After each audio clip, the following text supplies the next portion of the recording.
Yo, yo, yo, yo, yo. It's another episode of the number one weekend hip hop podcast in the game. It is the Weekend Rhyme. I am Ron. That is Leroy Green. We're back at it again. I know you guys Salute. are watching football all day. Y'all didn't think we were going to cook up, but we got to cook up because we got some things to come out over the weekend. LL, The Force Drop, ASAP and J. Cole teamed up for a joint with The Alchemists. We got Ransom and Conway. Got some joints out. I think it's a whole bunch of people got music out. What's good, Leroy? How's the weekend, brother? It's good, man. It's good. I can't complain, man. Having a good weekend thus far. Gonna go out tomorrow, hit Oakland, man, and meet up with some friends, man, and have some fun, man. But so far with the LL project, I'm gonna speak on that. I was happy with it. Of course, you got the bar smiths, man, the barchitects out here. I mean, Ransom and Conway, they out here. Of course, you got a J. Cole verse, a Fat Joe new song, and a Wale new song. So today I'm gonna talk about the bars and the music and a cool little balance of both. I've been saying the word balance a lot on this show since I've been here. So Wait a minute. Before you go any further, you said you're going to go out to Oakland and have some fun. Is it yeah, even possible to have fun in Oakland? I know where to go. I know where to go. You gotta be strapped up. You gotta have a bulletproof vest. What you gotta?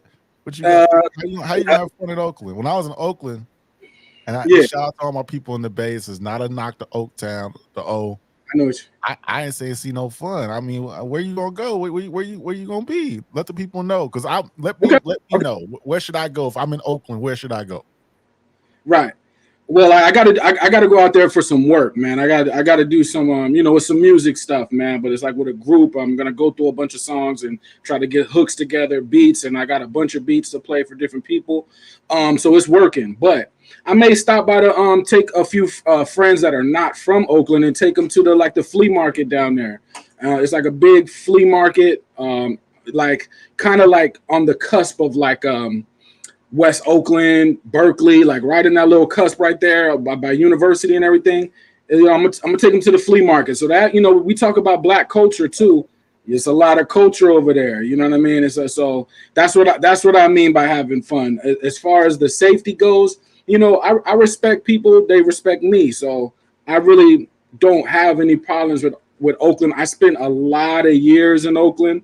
I didn't live in Oakland, but I lived the next city over, which is Hayward. Well, you got Hayward and San Leandro, and then Oakland. So it's like 15 minutes away.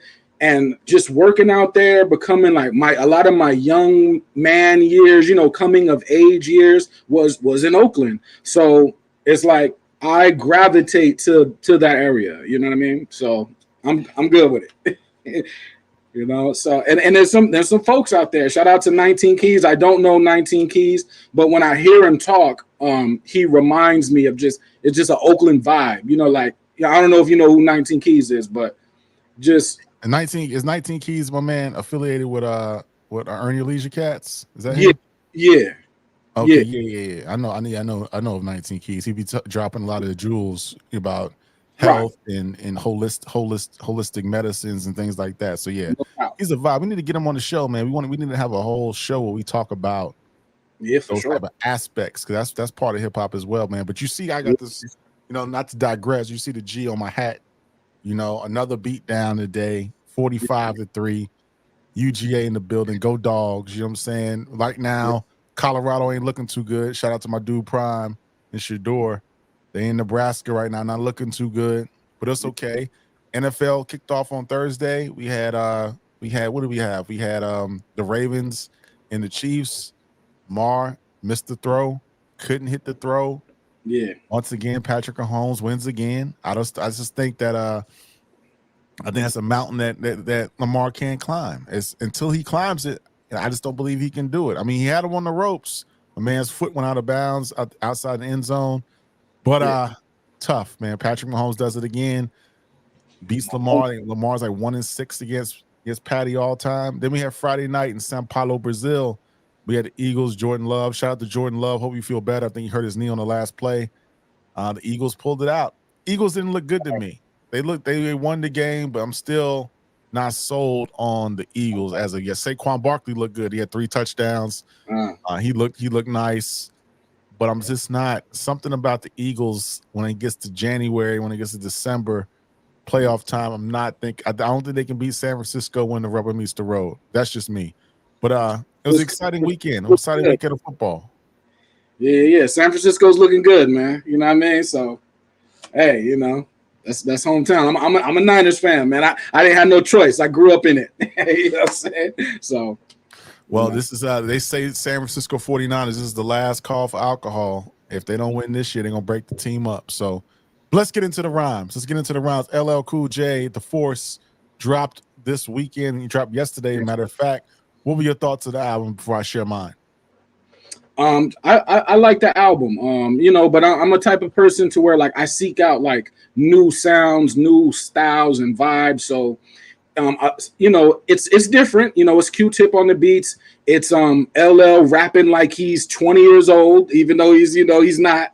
So but I like the vibe, you know what I mean? And I'm into like a perspective that I haven't heard. I'm into sounds. It kind of sounds futuristic. I'm into that. Real briefly, you talked about health and all that. I talked about jobs on the last show, so I just real quick, another job I want to mention is health and fitness. You see the way LL keeps his health up. That's also a job in hip hop. Should be something we look at. But I like the album, man. It is something that I'm gonna probably play back a few times. You know what I mean? On one of the comments I was talking about on one of the shows this week, like, if your album holds it down for a week, then you need to be happy with the fact that your album held it down for a week in an era where so many albums come out back to back to back to back to back. But sometimes you get an album that's going to hold it down for a month. You know what I mean? And LL cooked, man. LL was cooking. He left a lot on the plate. So I like the album. Yeah. Well, I woke up this morning, Leroy. I got 2 texts. Mike texted me. He said, what did he say? He texted me earlier this morning. He said, this LL album is fire. I said, it really is. And he says, it's on repeat. Then I got another text from my guy, my other podcast partner, Vay, in NYC. Right. We do Around the Culture. Check us out, by the way. He says, this LL album, ... fire emoji. And I responded, I'll let you guys know what I said. I said, it's incredible. Q-Tip did his thing on this album, and lyrically, LL was on point. I'm bumping this now. My favorite songs on the album were 30 December's, The Vow, Passion, and Huey Newton, Huey in the Chair. Chair, right. And then my man Vague texted me back. He said, Passion, Black Code Suite, praise him, Nas snapped. So yeah, a consensus. Most of the folks that are according to hip hop like the album. I thought it was on point.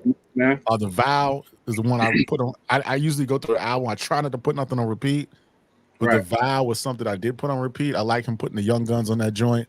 Some of those dudes were snapping. Who was on the album? Who was on that song? I don't know who was on which verse, but my man that had the third verse, maybe that was Jason or Mad Squabbles. But my man was Don Pablito was on it as well. But those young bulls were snapping on that joint. But for sure. Wow, Huey in the Chair, I ran it back. 30 December's I put on repeat. And the Passion, the Passion's been out for a few weeks.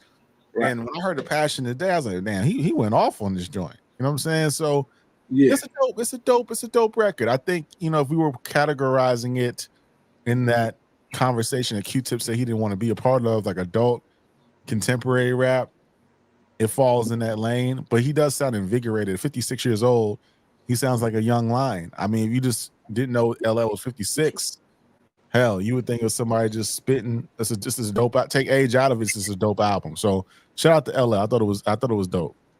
He is rapping. Like, this man is rapping crazy. Like, so I mean, if he's 56, and to me, I don't know what Q-Tip said, but when I was young, I used to seek out the older rappers. But it's like I wasn't trying to get them to come down to my young level.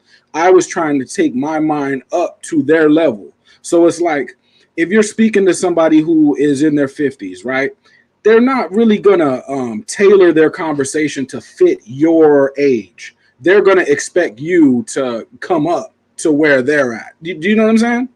Right, I got you. I got you. I got you. Because they're trying to like step your game up, or like offer a new perspective that you won't hear from your peer group. So that's why, I like to listen to, like, a lot of my friends are older than me. Like, I have friends that they're in their 50s. So, but I hang around people that are older with me, because in the process of them talking, I'm picking up knowledge. You know what I mean? Like, and that'll never stop. Like, I've been that way, and even as I get older, I'll probably still be hanging out with people older than me, because they're dropping knowledge that I have not heard before. So, like with LL, first of all, the Force, the title, the Force, frequency of creative energy, or frequency of real creative energy. The Force is a real thing. Now, like I said when I got on the show before, some ideas I'm going to give without explanation, only because I don't want to give you my interpretation. I want you to think of your own interpretation. You know what I mean? But the Force is real. With the Force comes what? A balance. A balance is a cheat code to like a lot of stuff. The Jedi was real. We talk about where people get these movies from. The Jedi actually existed. Now, whether they were moving stuff around with their mind, I don't know. I don't know about all that. But was there an actual Jedi order before? Yes, that really existed. But a balance between, I won't say good and evil, only because if you take something like evil, it needs context, right? If you see a fight, one guy gets knocked out, you'll say, well, that guy's evil, that knocked him out. But without the context, you don't know what's happening. So I'll say a balance between chaos and order, or disorder and order. Now, if you look at that and use that metaphor for any situation, balance, chaos, and disorder, or disorder and order, you'll be in a lot more harmony. So I like the title, The Force. That's one off. I just want to start there with hip hop being the force. The first song, Spirit of Cyrus, it's conceptual writing. When he started off the album with conceptual writing, I was impressed. He's rapping his ass off, and I appreciated that perspective. If anybody can tell me where that perspective comes from, points to you, right? If anybody hasn't heard the story of Christopher Dorner, I'm not going to go into detail, but you can look it up and you go through that story and you can pick apart why he's saying what he's saying. You know what I'm saying? You look like you was about to say something, Ron. Well, no, I was digging the Warriors reference. The Warriors is one of my favorite movies. You know what I'm saying? Yeah. I was always hoping they would remake it. I mean, back in the day, they said they were going to remake the Warriors with Chris Brown, Ice-T, right? Or maybe Ice-T as Cyrus, and then they want to have like Paul Walker. This is way back in the day. Like Paul Walker was going to be in that joint. No doubt. But, it never happened. So the Warriors, man, one day they might do it. They might do it one day. But Spirit of Cyrus was a dope way to open up the album. I was really impressed by that joint. Yeah, crazy. It's a key, man. And what I mean by a key, because I'm going to use that a lot too in the future. Like this man spitting keys out. What I mean is like a key is he'll drop you a clue and to a door. If you take that key and go find out what he's talking about, that's what an OG is supposed to do. Like the elder statesmen of this game, or the pioneers, they're supposed to be giving us keys where we can find out doors of information. So that was a dope song right there. Spirit of Cyrus. The next song, The Force, right? I'm gonna take it. He means the hip hop force. He had a dope line. He said, rewind it back to the Panthers. We eat goat. I thought that was a fly line. He said also, now we sky dwelling, rebelling against the system. So people's like, he needs to talk about, I heard somebody say he needs to talk about getting money, right? So he's getting money, but it's the way you look at it. The next line, he said something about Diddy. It wasn't necessarily about Diddy like that, but he said something like, chilling something with somebody and Dylan back in there. Like he was talking about the past, and then a quick line about Diddy. I say that to say, recently we had a Dame Dash comment he was making towards 50, but he challenged 50 to put up his movies, put up his TV shows, put up his clothing. It was like a brand challenge. And then, of course, his teeth came out his mouth. You know what I mean? I know that's a laugh moment for people, but but hey, one day you take care of your teeth because one day, you. I mean, I just hate seeing, I hate Yeah, seeing Dame go out like this, man. Dame just need to chill. right. It's Yeah, no need to challenge. Let 50 do his thing. yeah. It's no need to, it's just, I mean, his teeth falling out. This I is get not a it. good. This is not a good look, man. This is really Yeah, sad. yeah. This is really sad, man. You know what I'm saying? Dame was I get he it. was in the video, popping the bottles. He was with the ladies. Right. This is not, I'm gonna bring it around. not a good look. This is not a good look.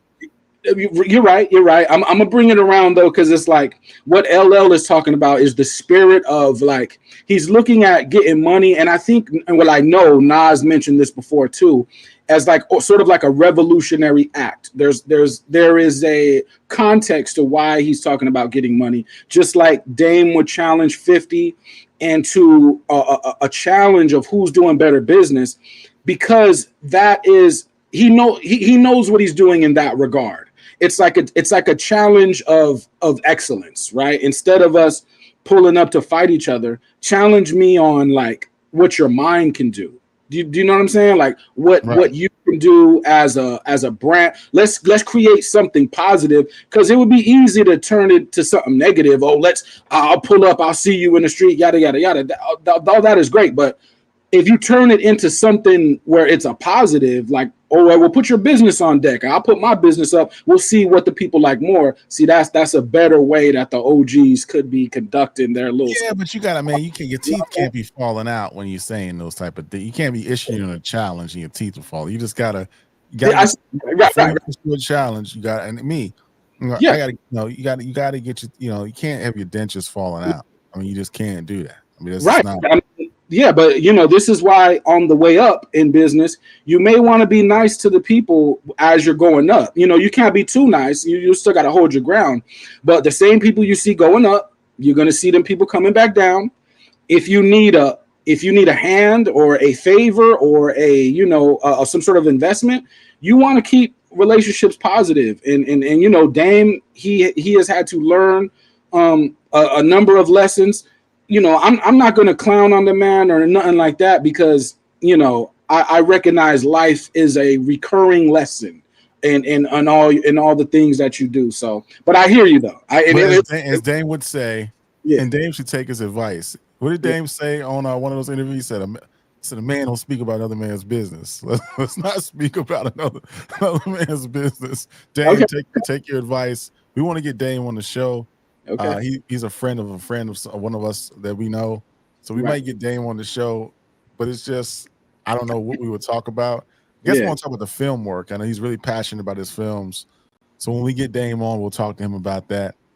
But yeah, yeah, that was sad. But I just don't like seeing that. I don't like seeing yeah, yeah, people yeah, that you look up to when you were coming up in the game and yeah, trying to get into this space called hip hop. They were right, like, when we were kids, these guys were not, we were kids. We didn't know anybody. We weren't grown men yet. You know what I'm saying? We weren't idolizing, people as grown men. But when you were a kid, you're getting indoctrinated with these images on Rap City, The Source, XXL, right, MTV. You see Puff, you see Dame, you see Jay Prince, you see Tony Draper, you see Suge. You like, man, these guys, you love hip hop music. You want to be ingratiated in the scene. These are the guys you looked up to that were yeah, businessmen in this game. Andre Harrell, Leah Cohen, who for else? sure.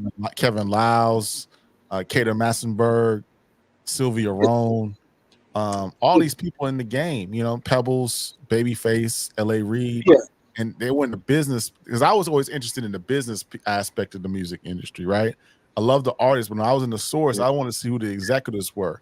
Who right. was, what was Irv doing? Irv Gotti doing? You know what I'm saying? What was it Dean and Y? Was it Dean and Y from Rough Yeah, Riders? fighters. Yeah, yeah, What was Slim and Baby doing with Cash Money? You know what I'm yeah, saying? Who was yeah. my man that was next to Master P? You know what I'm saying? Master P's right hand man. I forgot my man's name. But That's those important. are the things I was interested in, man. So to see Dame fall off like this, I don't want to see that, I man. mean, one reason why I did bring up Game though too, and Diddy, because if you remember back, Diddy, he was caught on camera in an egregious act, and he's been he's been called out for some egregious things. So I mentioned I said, for all the religious people out there, where's your forgiveness at? Now, I'm not saying you have to forgive the man. I just asked, where is it at in you? Just the same way I was talking about lyrics last week. I wasn't saying people don't need to concentrate on melody, but lyrics are a thing. So what I mean is when it comes to Dame, right? Each businessman has a particular skill and a particular way they approach things and look at things. Dame is falling or has failed, right? But when we talk about Black culture, the whole assimilating back into society, that originally was our culture. And we take someone who made a mistake and we rehabilitate that person and send them back into the business to see what they do. What I say that to say is, if people were to support his platform and then Dame gets his weight up to go back into the business, being that he fell before, that creates a different type of mission and a different type of responsibility. And sometimes it works out better for the culture when someone has fallen and gotten back up. So it's just an idea. Just an idea. Right. But we're gonna circle back to Dame, but I'm looking at the comments and make sure you hit like and subscribe. Super chats are still working too, but hit like and subscribe and show us your support. Sure. Some people are mixed. Some people in the chat saying that they didn't appreciate Q-Tip's reduction on it. Some people said that Q-Tip got down, but the consensus I'm seeing in the chat is that LL really came with it on the album. His bar game was real heavy. Crazy, bro. Let me say what I want to say before we get into these comments. I thought Q-Tip did a great job. I thought the album was really sequenced well. I think it was a conceptual, had a flow. It just didn't sound like a whole bunch of producers throwing on an album. I like it when a producer and an artist work together and they create a cohesive body of work. It sounds linear. It doesn't sound separate. It sounds like they were in the same kind of artistic wavelength. So I appreciate it. I thought Q-Tip did a good job. I think it sounded like 2024 Q-Tip. And some of the songs that I heard before, when I listened to them today, they sound a little bit different. I don't know if he reworked them or maybe I just wasn't listening as intently as I should have been. But the passion sounded really good. The song with Sweetie sounded dope. The Murdergram beat I wasn't really feeling, but LL's verse on that fast flow rap, he got Eminem on his own type of joint. Competition, man. He smoked him. And Eminem has always said that LL was one of his biggest influences. So maybe he held back. Yeah, but maybe he didn't hold back, and LL just washed him on it. But it was a good. I didn't really like that beat. It sounded more like an Eminem kind of. Q-Tip kind of made it as well. I think he produced it with Eminem. But I thought LL was in his bag on that joint. He had a couple of different flows, and I was really impressed the way how LL approached this album. I think when we talk about, and we're going to have this conversation a little bit, Leroy, when we compare it to producer-led albums, Common and Pete Rock, Q-Tip and now LL, where do they fall? And I want to get the audience's understanding how they feel about both of them. But go ahead, Leroy. No, I'm going to get into that toward the end because I'm going to talk about. I think it's a good thing, right? A producer, and an MC locking in together for a whole project. I think that's a good thing for cohesive reasons. I think I recognize that people aren't going to be used to Q-Tip's his sound and his sonic perspective this time around. But I like things that I am not hearing. So the style that Q-Tip comes in with. If I haven't been hearing that, I tend to like it more because I like being different. I don't like when things sound the same, even though that could be fire. But I am going to get into later the rapper, how important it is for a rapper and a producer, because I am going to talk about Fat Joe and Cool and Dre. I am going to talk about AZ, how nothing in AZ's rap game is missing, but the producer angle. It takes its toll if you haven't found the right one. But to get back to the album, Black Code Suite, he said he got an WEB mentality. So that's deep. W.E.B. Du Bois deals with a double consciousness. That's what he meant. But it's not just a double consciousness in yourself. The people that you talk to also have a double consciousness. So, but anyway, Black Codes. I don't know what the title means and reference to the song. He says it's called Black Code Suite. He talks about, he has a lot of food references to it.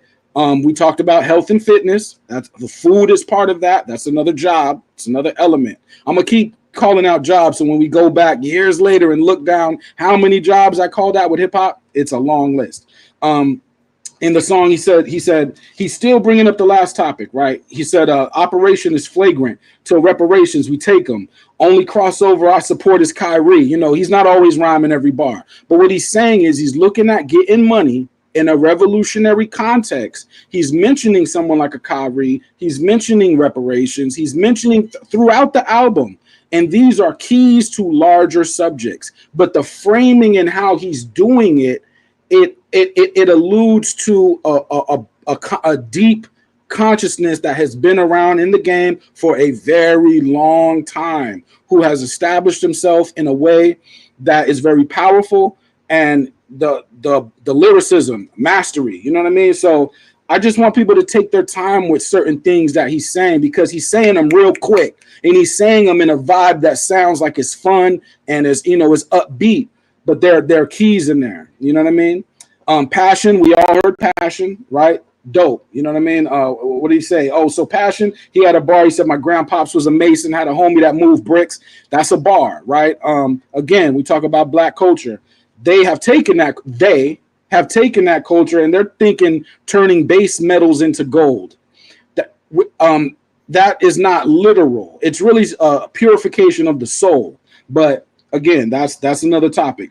Postmodern, he says, making your dreams come true is an art form, and inside of you is God, regardless of your theology. So there's a lot of God body references on here. Again, that's no disrespect to anyone's religion. It's only saying that I recognize God is in me, so I have to do work which shows proof that he exists. But it's only going to show proof if I do the work. Like, I can't rely on him to do something for me that I'm not doing for myself, is what that ideology basically means. 30 Decembers, dope song. He went through back to New York. This is during the the pandemic era. He had on the mask, so people don't know it's him. So he's walking around New York. He could feel a vibe, right? So he gets that vibe, turns that into a song. So I mean, that was fire. At one point he says, "Be true to thyself." That's a major bar. He said, a lady sitting next to me, she didn't want to move her stuff. Again, that goes with the perception of how people can look at you or look at us. They got their own double consciousness. Like, you could be the nicest guy, and based on what they see on the news, they may look at you a certain way. We get to Huey P featuring Busta Rhymes. Huey P in a chair, dope song. Basically, I take that as the same context as when I talk about Nipsey, picking up the torch and carrying it in your own way. Now, we're not going to go out here and just go to battle, even though, it could come to that. But that we're talking about picking up the torch. Really, the Panthers was about just community help and community work, doing community work. We talked about Oakland earlier. This is where the Panthers come from. I stood on them blocks where the Panthers used to stand on, and it's just community work. So you got to put in the work, right? Q-Tip, dope beat. He said his vibe is red, black, and green on the hook. Busta Rhymes killed it on the verse. Next song, I'm almost done because I only got this song and one more song. The other songs, you already talked about the Eminem song and you already talked about the Vow. So I'll just do two more songs. Praise Him. That's where the weekend rhyme for this show comes from. That bar right there. He said, for the culture, bringing freedom to the planet, bringing equality to God's economy. So that deals with balance, right? That deals with balance, which is super important. Basquiat energy, the last song I'm gonna talk about. He said, devils in the system acting like they have religion. When the bullets is flying, where's the moralism, or something like that? When the bullets wheeze by, where's the moralism? I'll let you decipher that however you decipher that. In Georgia recently, there was another mass issue. So that is an issue. However you look at that is how you look at that. But the only comment I will give is those type of situations aren't really normal. The fact that it is normal now, we can hear about it, go about our business, it's no big deal. But that's not really that's not a normal thing. You know what I mean? So Well. It's not. It's very. It's not normal. It's been happening a lot more frequently, but really statistically, and shout out to our prayers go out to everyone that lost their lives, all the people that were affected, injured in that situation. Yeah. But statistically, those incidents are still very rare statistically. Yeah, but it's just not what's happening in Chicago. I mean, I guess we've got so what's happening in Atlanta, on the south side of Atlanta, on the east side of Atlanta. Now that's normal, right? When 16 people get shot this weekend, you know what I'm saying? 14 people get, 10 people get killed. That's become normal. You know what I'm saying? I would say none of it should be normal. You know what I'm saying? None of it should be normal. We shouldn't normalize any of these type of situations. That's all. It's just a sad situation. I would say there are root causes to things, right? So, like what goes on in Chicago, there's a root causes to that. People can investigate those root causes. Just like what goes on in Oakland, you got a lot of the children of the Panthers that went into gang culture. So how did that happen? You know what I mean? So there's a root cause there. Also, but with the situation we're speaking about specifically, we do have a culture that, and I'm not talking about us, because I can make a root cause argument for why we're doing certain things, like I did with the kids of the Panthers right now. But there is a certain cowboyism of America that trains the kids young.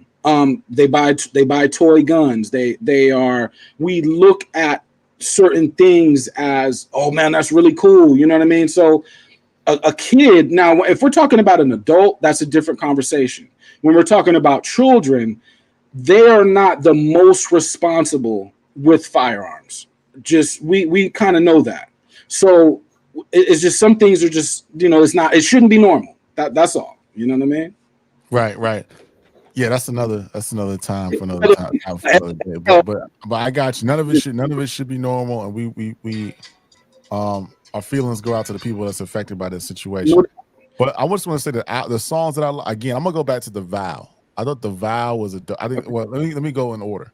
Spirit of Cyrus, I thought was a dope way to open up the album. The Force was cool. Black Code Suite I liked. Passion. Yep. I actually liked the song with Sweetie, Proclivities. I thought that was a real, slick joint. I rock with it. 30 Decembers was dope. Huey in the Chair. And again, the song that I most likely will revisit is The Vow. Now, these young bulls on there, I don't know who they were. I think it's Mad Squabbles, Jay Sand, and Don Pablito. Okay. They was getting off. The dude with the third verse, I think it was either the second or the third verse, he said something. Let me see. Hold up. The beat sounded like the beat had that beat was like nasty. You know what I'm saying? It, like, I don't know, Q-Tip got in his bag. He was like, that's an East Coast bag real quick. It wasn't abstract. You know what I'm saying? It was just one. He had a lot of fun on this album. The album has a lot of heavy content, but he had a lot of fun too. So it's a balance. But I like that track too. And the one with Eminem, I'm not mad at the one with Eminem. I'm sorry, Mike. It was cool. It's not the greatest song, but it was cool. It was cool, So. Yeah, I was very impressed. So I'm not gonna do the source scale because that's not ours. I need to come up with another scale to rank these albums. I was thinking I was in the shower today. I was thinking maybe we should say stream it, skip it, repeat it. I don't know. We're not gonna skip it because I didn't skip it. We played it. Repeat it. Don't know if you want to repeat it or not. I think it was you stream it. I think it was dope. I don't know. That was a whack. I'm sorry, that was real. I know what you mean, though. I know album rankings is whack. I got to come up with something better than that. But I'm just coming to the top. No, we're gonna come up with something. I mean, the basic one that people go with, they go with the old source metrics, 5 mics or whatever. So if I had to give it a mic situation, I'd probably give it 4 mics. You know what I'm saying? How about chains? I'm gonna give it 2 chains, 3 chains, 4 chains, 5 go ropes. I'm gonna give it. I got to come up with something better. I'm just gonna say I like the album. I really am big on producers and artists locking in and coming out with something conceptual. I think that's dope. I think that takes artistic. It takes a certain artistic capability to do that, right? Because anybody can call up 10 producers and get 10 different producers to come up with something that's cool, and it's been done effectively before. there's been albums where multiple producers contributed to that body of work and it came out dope. But I like it when an artist and producer lock in, they create a sound, and they sequence their album, and it builds to something and creates a something cohesive. So I would say I was impressed by that.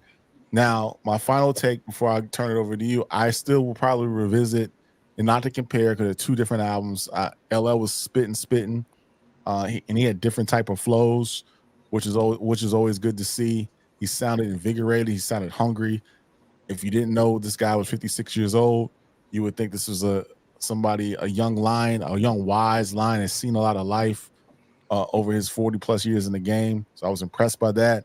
But if you're gonna ask me today, which album will I revisit? Would I repeat it? I would probably the Common and the Pete Rock album. I think I enjoy that album a little bit more. Right. I think as a producer, I think Pete Rock's production was a little bit tighter than Tip's. So that's just my feeling. But I was really impressed. I think it's a dope album. When I go on vacation in a couple of weeks, I'm gonna drive down to Florida. I'm gonna be on my adult contemporary thing. I'm gonna start with the Auditorium, Pete Rock and Common.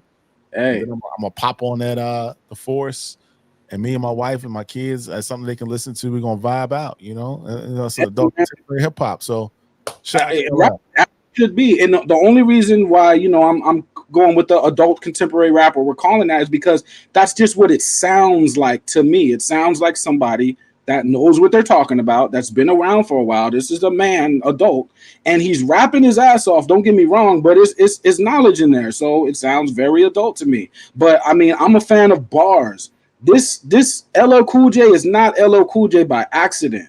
LL Cool J is who he is for a reason, and this is a reminder to this generation that like this guy's mastery of bars is incredible.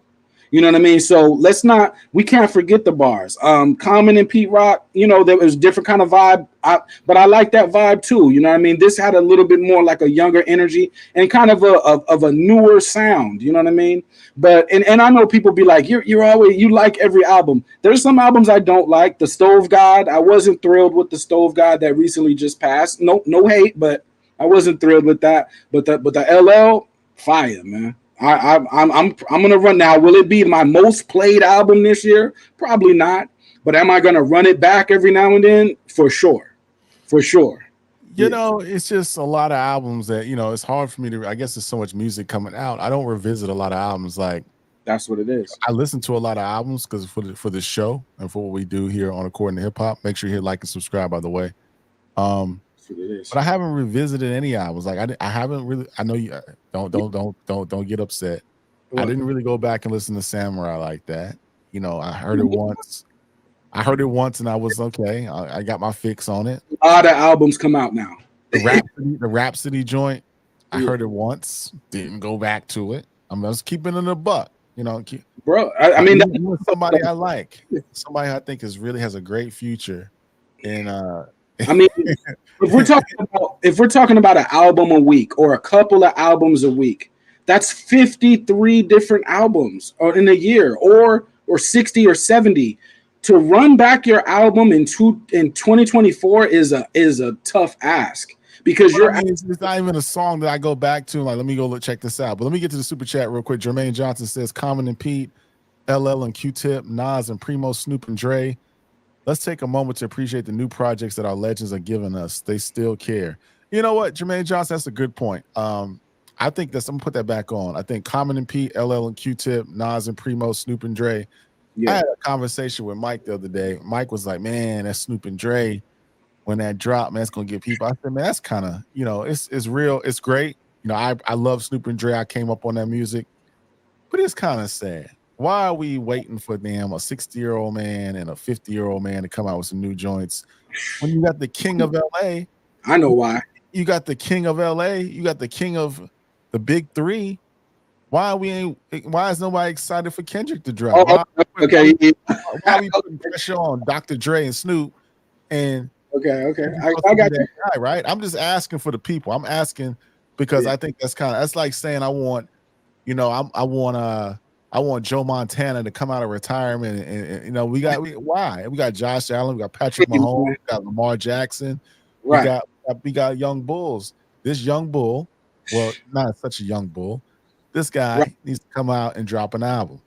That's what I'm saying. J. Cole, you need to drop an album. Why are we waiting for these OGs? But I appreciate the OGs. I'm gonna go to the show. I'm actually gonna pull up on Pete Rock and Common in Nashville on Monday. To the show, and I will go give you a report about the show when we're there. But yeah, I'm biased, man. I'm from California. If you tell me Snoop Dogg is coming out and Dr. Dre, I'm excited. I'm sorry. I'm from California. That it just is what it is. Like, you know what I mean?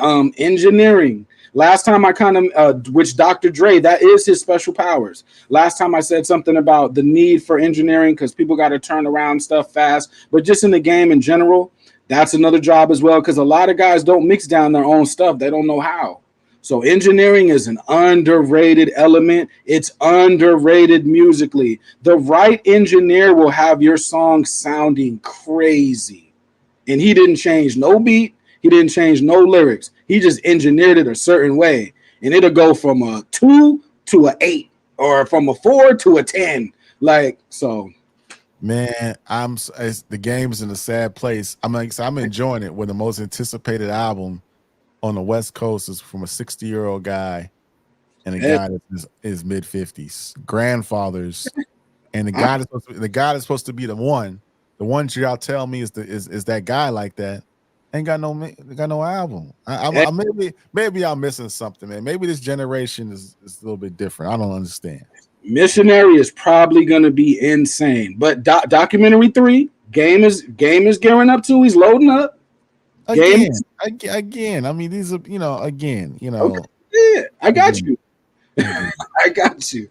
But as far as like, because people are making some comparisons, which I understand the comparison. I'm about to go into Ransom and Conway, but see what I get from Ransom and Conway, I don't get from LL. So these is why I don't compare things because I get different things from different artists.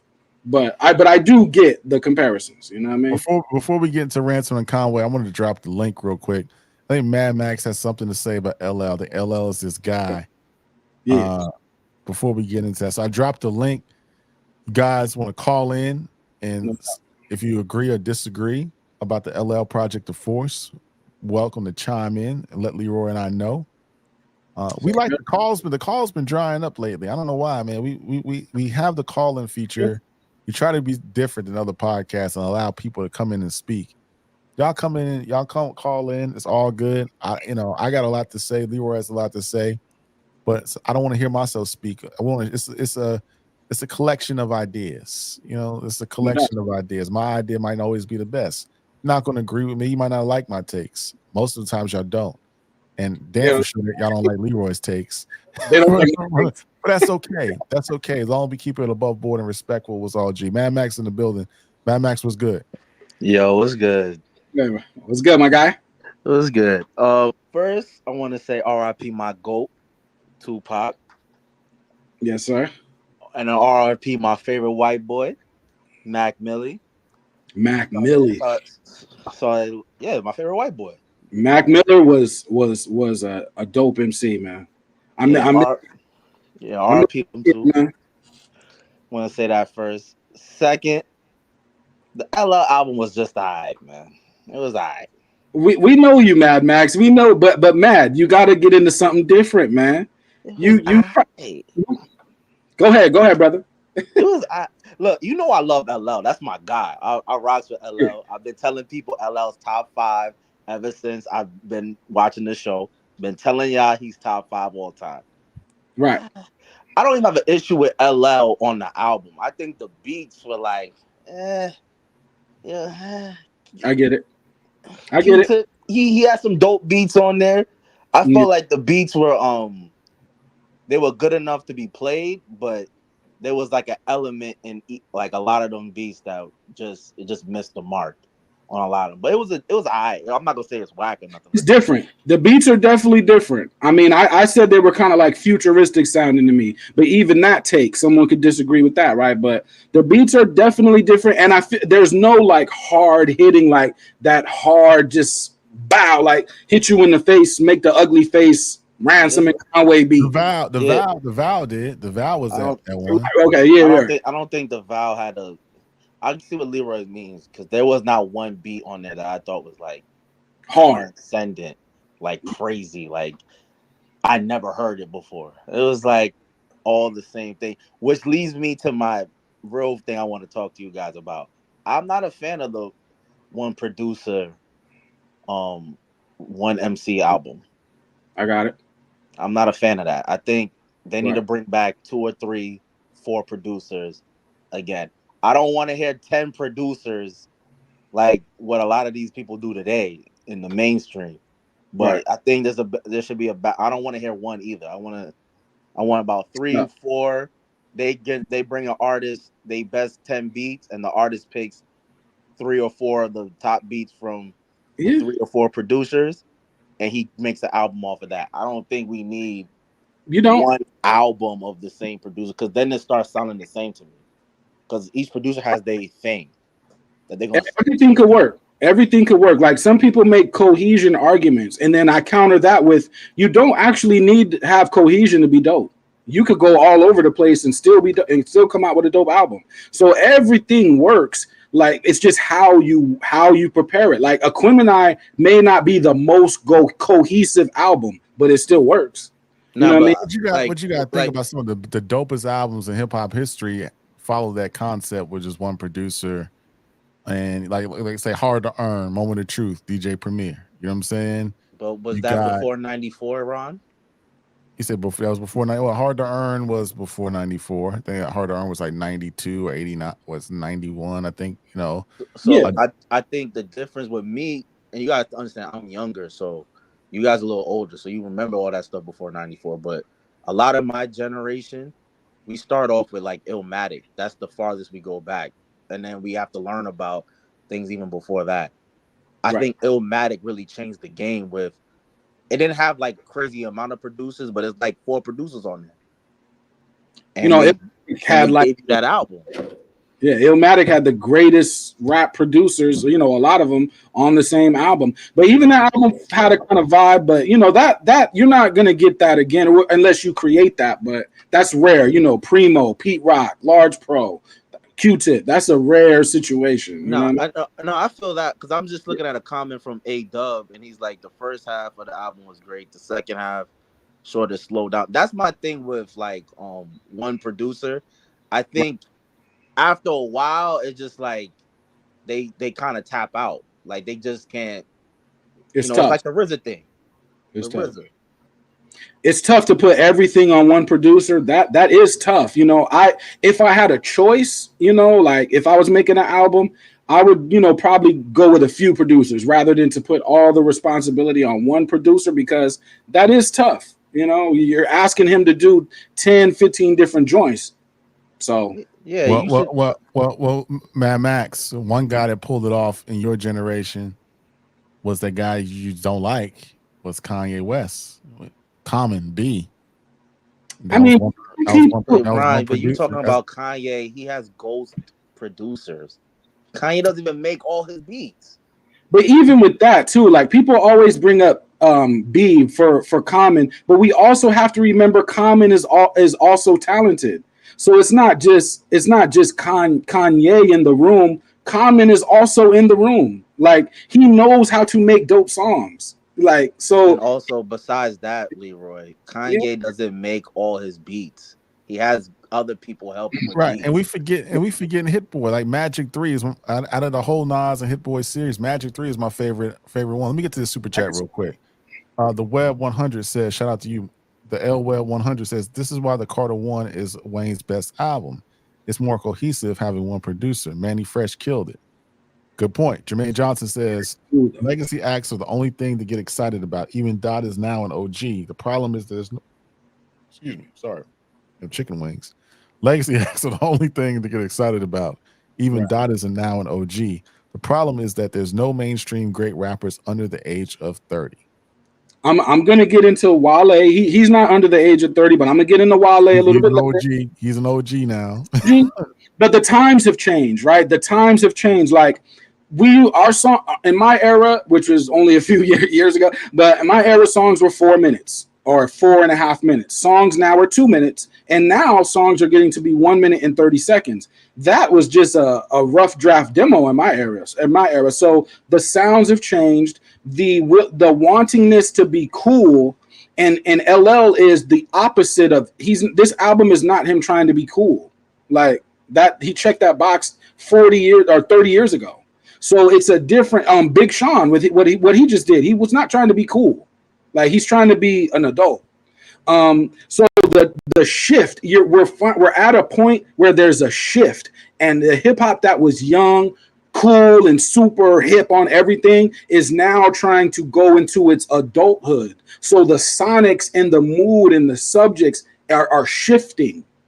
So it is what it is, you know. But I mean, I saw people bring up Hit Boy. Look, I'm not the greatest fan of Hit Boy. I think he's good at spots. I think another thing is I love Nas, but a lot of you in the chat overrate that whole series from Nas and Hit Boy. I mean, I remember when Coop was talking about it was a top. What was it? KD3 was a top 50 hip hop album ever. See, that to me was too much. But I'm not a fan of him. I just think you gotta take Coop's opinions with a grain of salt. But carry on. No, I'm just. But he said it, and it wasn't like people disagreed with it. It was like a lot of people were agreeing with it at the time. But I could see your point though, Mad Max. I think the KDs. I think it's a lot of songs too quickly. We're talking about 6 years, and you delivered over 50 songs. I think that's a little bit of an overkill. I also think that out of 3 of those, I really do. King Disease 1, Magic, and Magic 3, and KD 3. I like those. The other ones, Magic 2, King Disease 2, I wasn't really for those like that. And even Magic at first, it didn't hit me like that. So because not that these are bad artists, but you're hitting me with so many songs back to back to back to back to back that it kind of starts to not differentiate. Because Hit Boy, as talented as he is, I've always said this, Hit Boy came into the game making music for 10 different artists. So he never really honed in on this is my sound or this is my thing, because he couldn't. He was making music for a bunch of artists from all over the country. When you do that, your sonics start to be a base level that everybody can rock to. And that, I feel like for Nas, even though people are very happy with the Hit Boy combination, and I'm not going to tell people to be wrong, but it's like I feel like maybe a seasoned producer for Nas may have been a little different. But I get the mission. The mission was accomplished because it was to give Nas a different look to a younger generation, and he accomplished that. So I don't want to lose sight of that. But T-Boy Breen, let me correct you. First of all, let's be respectful. Also, you say this show went downhill. This is not the same show. This is called The Weekend Rhyme. Coop was never on this show. So just correction, man. But if you're more than welcome, we'll put the link in the chat. If you have a disagreement or you have a different idea or you want to give a comment, please call in. But I just want to say there's multiple shows. This is a network. It's like CBS. I know it doesn't look like one because I'm sitting in the same damn chair, but that's going to change. We're going to have a new cameras, new lights and shit soon. We're not supposed to all agree, y'all. These are different shows. Coop's show was called A2HH Live with Mike D. This is called The Weekend Rhyme.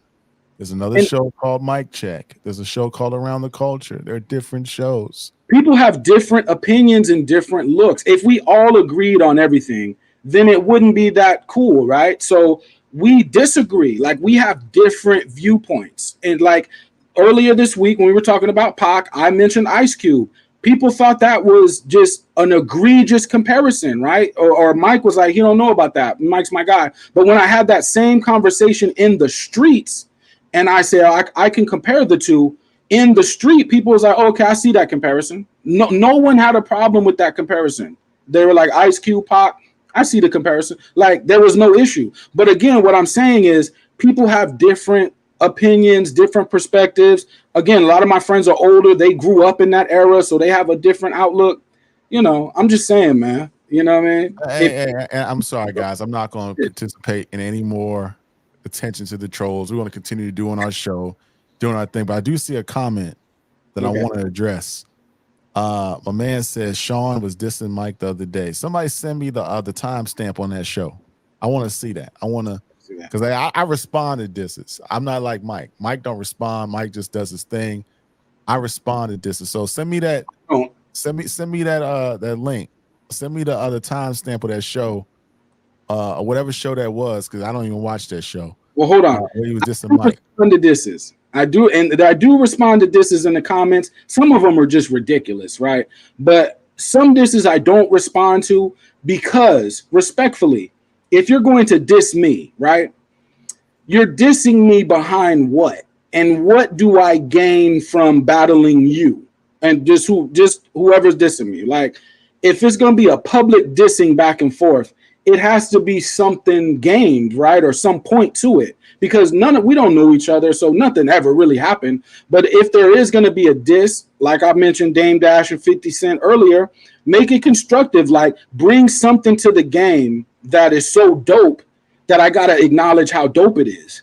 Then it's a constructive battle. It's a constructive diss. You know what I'm saying? It's all good. It's all in fun. I mean, people gonna have pop off jokes, whatever the case may be. Let's get back to the show. What were we talking about? Before I was so rudely interrupted. Proceed. All right. But all right, my thing with like, it's just my personal. I just think on an album, I'm not saying you should have like a whole bunch of producers, but I would like another at least voice in the room. The one, because when I see like 15 tracks, one dude's producing it. And you're not, 1995 RZA. I'm feeling shaky because RZA the only dude who got away with that, and he did it and ran himself out to the ground. So I think if you're a producer, you should implore bringing somebody else in the room. You shouldn't do the whole production by yourself. I agree with that. That's it. Sometimes you have a super talented producer and you come across some beats. I came across some beats recently. It was like 100 of them, one producer, but it was just crazy. Sometimes you got the one guy to do that. But a lot of times I do feel, 3 or 4 different producers can capture whatever that artist is trying to go for. A little bit. It helps with the competition. Like, it helps with the competition. You got another high level producer in the room. You want to make sure you want to have the best beats. The Blueprint had good beats, right? There was like 3 producers on there. Sure. No doubt. I mean, we know about Illmatic, Again, I think Illmatic is so revolutionary because you ain't never had that before, really. And then when Nas did it, and it came together for the chosen boy at the time, he put out that album. One quick point. In the comments, Free, you said, did Blue and Exile, you're talking about Blue and Exile having one producer. Exile is a great producer, but they do have an album dropping next week as well. And in my opinion, now people got to take what I'm saying. There's layers to it, right? A Nas and Blue comparison, I do compare them as far as the soul of their music. Like, I'm not saying Blue is Nas or Nas is Blue, but just the soul behind their lyrics is very comparable to me. They're getting ready to drop too, so that should be crazy. That is one producer, Exile. It's another album we didn't get, and I wish we would have dropped. Kanye West was supposed to produce Supreme Clientele Part 2, and it never happened. I'm glad he didn't do that. If he did that, I mean, if he would have got back in that soul sample bag, I mean, I just think that would have been dope. You're hoping he gets in that soul sample bag, but that he's he would. I mean, Ghostface wouldn't. I mean, Ghostface ain't gonna go for that new style that Kanye got. Kanye produced the Nasir album, but the Nasir album. When you recorded that album in like 2 days. I mean, that wasn't a good album. But I mean, if you produced the Nasir album, Ghost and Nas is from the same era, Ron. And Supreme Clientele 1 is like lightning in a bottle, right? You can either try to recreate that, which I wouldn't suggest unless it's going to be RZA, or you can go on a different route. Only Cuban Links 2, in my opinion, is just as dope as Only Cuban Links. It's just as dope to me. It's just that one is in a totally other direction. But sometimes we gotta put you on. I got put time out on that one, Leroy. me, part 2 is just as dope as part 1 to me. Maybe the lyricism, maybe Raekwon wasn't quite as sharp, but Inspector Deck is going crazy. Ghost is going crazy on part 2. So it's like, yeah, hey, I don't know about that one, Leroy. Yeah, I enjoy part number 2, but it ain't the purple tape. It just ain't that. I got you. You know what's another thing there's 2 other things I want to talk about. Yeah. I didn't like the Ransom project. What? I'm gonna keep it tall. What? I'm gonna tell you the song I did like though. I like the one what's the song with Banks? Okay, Higher Killer. Yeah, that song was alright. That song was hard. I'll give him that. Yeah. No, that was fine. I'm gonna get into this goes back to my Benny thing.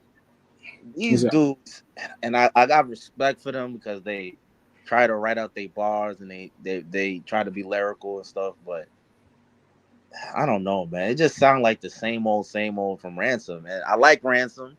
He's dope. But Ransom is getting a little bit more detailed.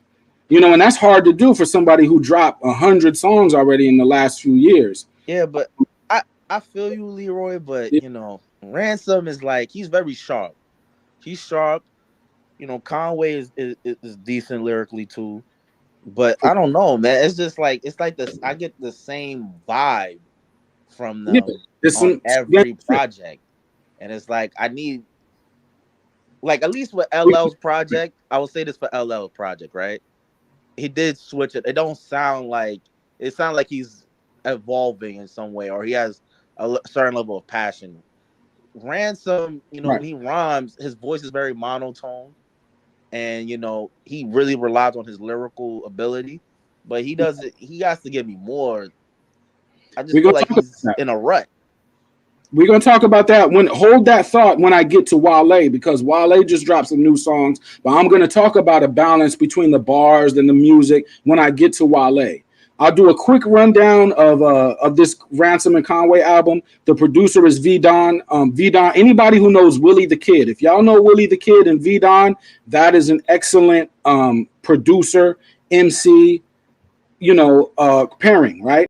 So V-Don did the beats. The first song, is New Day. The first song I wrote down was Midlife Crisis. That was about hip hop, which was a dope song. And New Day, he Ransom with the bars, bodies in the corridor, bullets enter your stomach, exit your lower back. Every clap gave your corridor.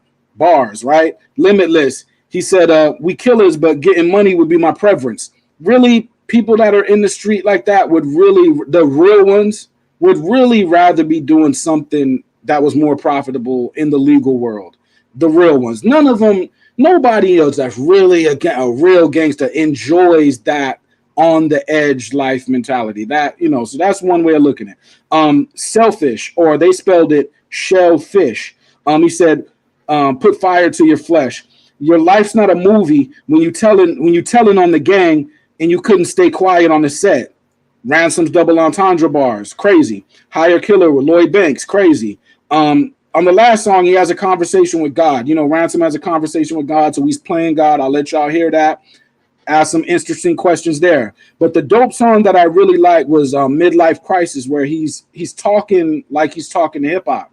He mentions Tidal, which Jay-Z tried to implement a long time ago. People gave him flack for how it was presented, but the idea behind it is what Ransom spoke to. And he said, while they celebrate, laughing at niggas like, look at them, they screwed it up. $1 billion a year, and it's owned by people who don't got the same hue as us.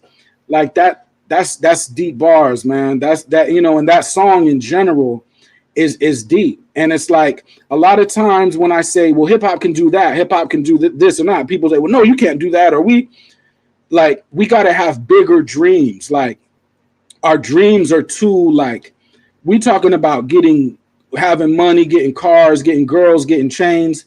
That dream is cool, but it's a small dream. You know what I mean? You can do that without the extraness. You could work for them things and get that. But hip hop needs to dream on a whole other level. You know what I mean? Of what we can actually do. So I thought it was a dope album. Yes, it is a bar fest, strictly bars. And yes, folks, you do need a balance of bars and musicality. So I'm gonna get to that when we get to Wale, J. Cole, and you know. But what y'all think of the album, man? I didn't get a chance to check the album out. I was in the LL pause all weekend. You know what I'm saying? So I didn't get a chance to go back, but I will do my homework and revisit this afternoon. So I haven't. I don't know. So Mad Max, you said that album wasn't that good. You didn't enjoy it. It wasn't that tough to me. I like the one with Banks because that was the only beat on there that like popped. And I was like, it caught my attention. And then of course they have bars on it, so it was, to me, that was the only one that was like dope enough to like replay. The other ones is just, the same thing from Conway. Street, like Still Here said, called it street rhetoric. It's the same stuff. I mean, Ransom, he tries to be pseudo intelligent in his stuff, and I get it. I like, no, I'm not trying to diss him. I'm just saying I get it, and I like that about him, that he tries to bring some intellect to a degree on his rhymes. Conway, I need more than the sewer raps. I mean, respectfully, I like Conway, but it's not clicking for me. Right. And there's another thing that Jermaine Cole. Well, hold on before you get to Cole. I just want to, that last point you made about offering more than the street rhetoric. Stove God Cooks right now. He's great. He's been getting a lot of he's impresses a lot of people. He used to be called Aaron Cooks, and it was still the same type of raps, but he would play off conscious raps having a clash with coke rap. That was the content of his music. So it was different. Then he became Stove God, and the music changed. So Stove God, if you could go back to Aaron Cooks, because that's a balance. It's like the what I hope to get from clips. I hope that Malice explains to Pusha why he chose to go the religious route rather than the street route, because that's a conversation. You know what I mean? That's a clashing of ideology. So that's one point I wanted to make when you said, I hope that Conway and Ransom, or Conway specifically offers a little bit more. But go ahead with J. Cole. I know you're about to go there. Look, if I'm Drake, J. Cole is getting a diss record because this is getting ridiculous. How many different songs are you on with my ops? This is getting crazy. And I love Rocky. Rocky's dissing Drake on the song, and J. Cole's on the song. So I gotta know two things. Does J. Cole hear these songs, or is he not paying attention? Because if Drake is your man's, I could understand you apologize to Kendrick. Kendrick your man, Drake is your man. You don't want to get in the middle of that. That's all well and dandy. That's cool. But why are you on the Future album? Why are you now on songs of A$AP Rocky? It's getting suspicious now, Jermaine. It's getting very suspicious. Well, the red bottom joint, that song was a different type of record with Future in Metro, right? I'll give you that. Metro put out BBL Drizzy, but that, to me, that's like more playful beef. That ain't no real beef. Future really ain't really say nothing. He facilitated the situation with like that, but he really ain't really engaged in the battle with Drizzy. You know what I'm saying? Even Drake said he really ain't got no bars for Future because he said he don't know where it's coming from. It got to be coming from Metro. But that Metro stuff, that's more like playful. That ain't really no beef like. So I can forgive J. Cole for doing that. But the A$AP one does kind of make you raise your eyebrows. It's kind of whack. And then I like J. Cole's verse on the joint. I wasn't really feeling Alchemist's beat. The beat was whack, Ron. I agree with you. I wasn't feeling the beat. The beat was whack. But J. Cole was spitting, but after what he did at the Dreamville Fest and him tapping out after Might Delete Later, that bravado rap, that top dog rap, that goat talk and that stuff that he's talking, it rings hollow to me. I don't believe it no more. So the verse was dope, but I won't revisit it. It's rapping. It's rapping. Real quick, but the dude that in the chat that mentioned Malcolm X and Stove God Cooks, the first song on LL Cool J's album, which is Spirit of Cyrus, before that man was killed, after he killed a string of people, he mentioned hip hop and Martin Luther King. and a clashing of those ideas. So I just wanted to say that. But going back to J. Cole, it's rapping. Like, of course, he's gonna still have the bravado raps. He's still gonna have the "I'm the best rapper" raps because that's just what it is. Like he's not gonna calm down just because he didn't battle when it was time to battle. He's still gonna be popping his shit, y'all. Like that's rap. Yeah, hey, you know. No, Leroy, absolutely not. No, No, because you know for a fact, right? When I knew J. Cole was cooked. Listen, I'm gonna tell you what happened when he apologized. When Right. I was eating some rice, right? And Okay. my cousin, he tags me on Twitter like your man's copping, please. He's sweet. I'm like, what the hell is he talking about? He's like, yo, your man Cole just apologized. I'm like, there's no way he apologized. My Yeah. cousin sends me the link. I sat there, Ron and Leroy, for 30 minutes watching this dude say I'm sorry. I couldn't believe what I was hearing. I couldn't believe it either. I was dropping my kid off at school at pre-K. I was in the line. Mike called me. It was like had to be like 7:10 in the morning. Mike said, "You heard what J. Cole did last night?" I said, "Nah, what do you do?" So he apologized. I said, "Nah, man." I said, "This is just some AI. This is some AI kind of CGI type of joint." It was real, man. I went back to the crib and I pulled it up. I was like, "Nah, man, not the guy that I was hyping. I've been hyping up this dude for months." And I couldn't believe it either, man, Max. I couldn't. He still gave you a diss song. 7-minute drill is a diss song. Nah, I don't even want to hear about 7-minute drill after the apology. So when Jackie Lane's in the chat talking about what Drake dissed Cole already, I don't care if Drake disses Cole. J. Cole deserves to get dissed because you did something no MC has ever done in the history of battles. You apologize for a diss record before the other guy can send you a diss. That's never happened before.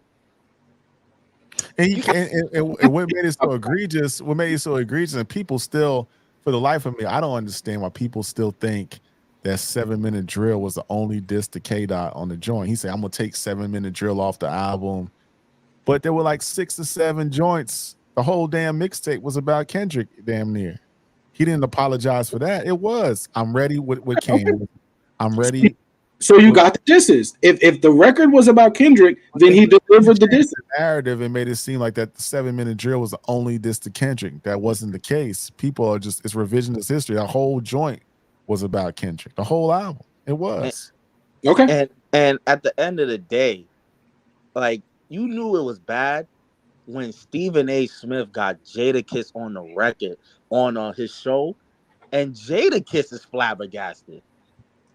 People don't remember this, but Jadakiss and Styles P, they were basically like, when they would do interviews and they were asked who's better, J. Cole or Kendrick, or that conversation would come up, they were basically telling you, you know, they're about even, but they would say it in a way that would make you think, well, for PC reasons, we're gonna say they equal, but I think J. Cole is really better, in my opinion. That's what they were both getting at. So I know both of them was mad. Like, how dare he do some stuff like this? But man, Max, you still interested in Cole's album though? If he drop an album next week, or you still gonna listen to it though? I'm gonna listen to it because I have to.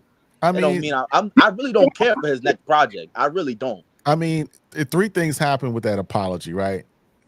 Yeah. Who cares? I mean, ain't nobody counting nobody's pockets. Do what you got to do. But I think he fumbled a major bag because that apology probably prevents him from making a joint album with Drake, because that could have happened. Drake is big on collaborating with people. He did one with Future, did one with 21 Savage. They could have. I think there was talks that they were going to do a joint album. That's off the table now. Could have did a joint tour because he was already on the tour. But they could have did a second run. They could have did a second run, an international run, if they put out an album. That's off the table now. Then the excitement, his numbers dipped, streaming numbers dipped, and then people are really not anticipating the fall off like they were. So he took like 4 L's by apologizing. He didn't even have to do that. He didn't even have to do it. I feel the same way about it. What I said originally, the same way I feel about Big Sean. Like, for Big Sean to battle, he has to have like a personal dislike for you, or else he feels like it's not even worth the battle. And I think with J. Cole, he has to really not like you. But if he doesn't feel a way, I don't think his heart is in the battle. Well, that's lame. That's even lame. Why record those records then? I'm kind of the same way though. Why record the records then? Why record the records, Leroy? Because that was 7 minutes out of his time. He did that song in 7 minutes. The whole album was about the man. It was not 7 minutes. Okay. I'm just going off what the title of the song was. It was directed at Kendrick. The other songs, rappers diss all the rappers and all their records, but it's really a faceless MC who you're aiming your shots at. But 7 Minute Drill, we know that was for K Dot. All right, so, but Leroy, respectfully, yeah, because I'm younger, so yeah, from my knowledge, Rakim and Kane threw some shots at each other, right? Yeah, they had a conversation. They both said it was both sides said no, it really wasn't like that, and they had a conversation. So that battle never took place for real. Mm-hmm. That's okay to me. That's fine, because I know Kane and Rakim, they're gonna get busy if they ever really directly like somebody said each other's name. Mm-hmm. Kendrick talking about F the big three is just big me. Like, where's your manhood? We gotta stop it right now. Is J. Cole a MC? Because MC to me is like, samurai stuff. Do you have a code? Do you follow that or not? You talking about your pen is sharp. You don't have to take it to where Kendrick and Drake took it to the personal stuff. But yeah, you could keep it to the I'm better than you. But you gotta be offended though. If you're not offended, like if somebody says, blah blah blah, Mad Max this, and you're not offended, then you're just not offended. So other people may be like, "Yo, Mad Max, you gonna let that dude talk about you like that?" And to you, you're like, "Yeah, because I really don't care." Like, but it depends on who the other dude is, though, Leroy. Right. Kendrick is not just some regular dude. Even if Kendrick is my man's. Like J. Cole and them they close. Even if he's my man's, I can never let my man's talk to me like that. Because now he has power over me. So I gotta let him know, look, you my man's, I got love for you. But I'm talking to the God. I want to say something real quick. There's been a lot of chatter saying that people are tired of Drake and Drake's falling off. But if you look at the streaming numbers, even in the battle, Drake's still been out of hip hop artists. Drake has still been holding number one out of total streams.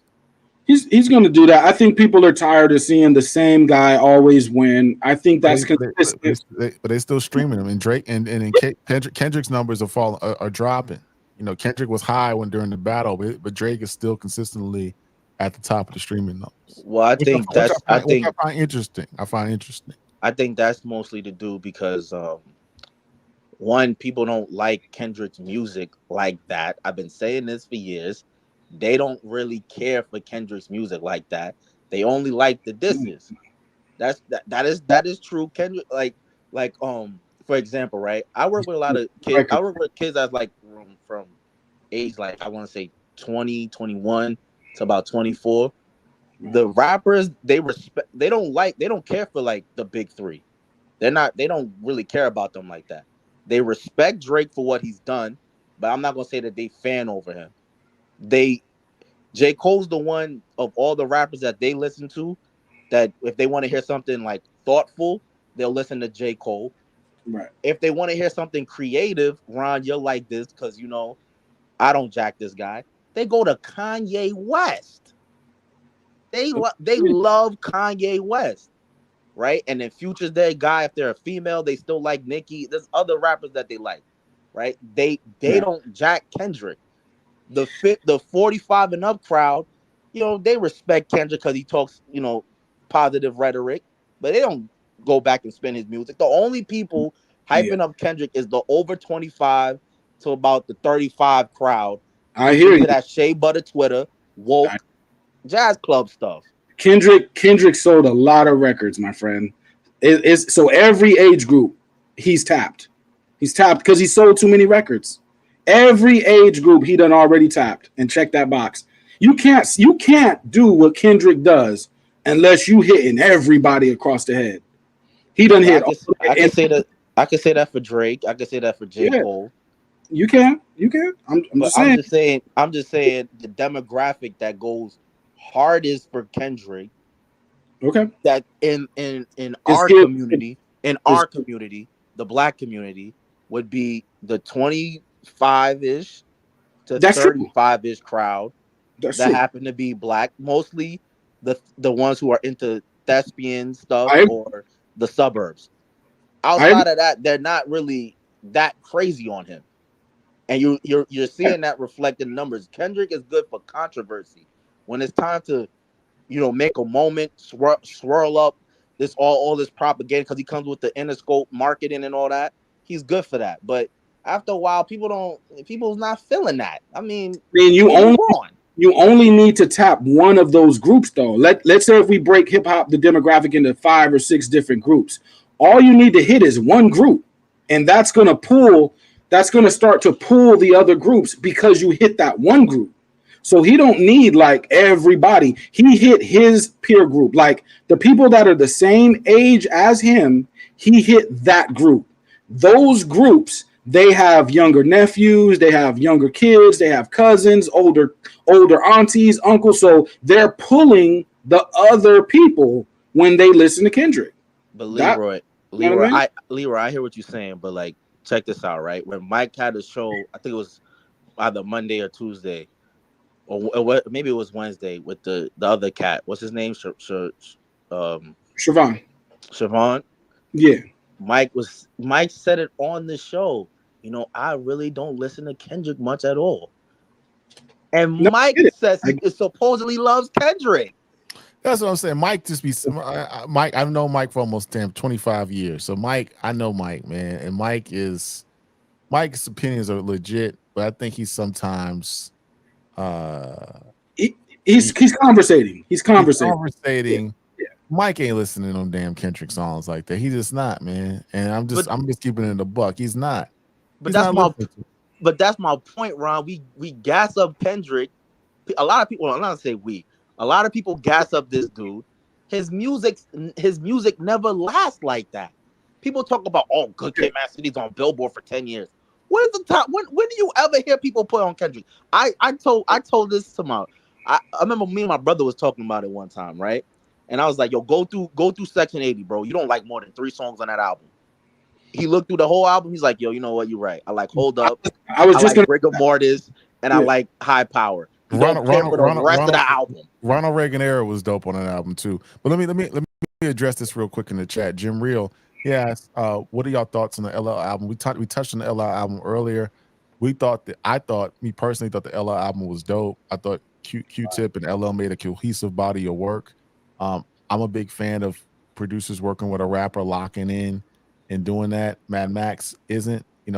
Leroy also thinks that 3 or 4 producers should be on an album. A couple of the songs I like. Cyrus, the song was it Cyrus? What was the Cyrus? Yeah, Spirit of Cyrus. I like 30 Decembers. The Vow was a dope. He had some Young Guns on that album. My phone died, so I can't pull up the artists that were on it. But it was some three artists that were new. The song was Sweetie, and the Passion was dope. The album was good. I think LL is spitting on there. Some people in the chat are saying that Q-Tip's production wasn't that tight. Some people saying it was. I thought it was dope. I got 3 text messages this morning when I woke up. All 3 said this LL album was dope. So I give it a good listen. I think you should listen to it. Lyrically, I think LL's on point. He got Eminem on Murdergram. Lyrically, you crazy, bro. The song with Busta, Huey Chair, Huey Newton Chair was dope. So yeah, I give the album a thumbs up. When I go on vacation, I'm gonna put that on. Another album that I totally forgot about that I don't listen to. I've totally forgot about the Rakim album. I haven't listened to it since it came out. So even though Method Man had the best verse on the album, the album's here and gone. I don't even listen to the Benny. I don't even listen to the Benny album. It's here and gone. That was more like a compilation anyway. Like the Rakim album was more like a compilation.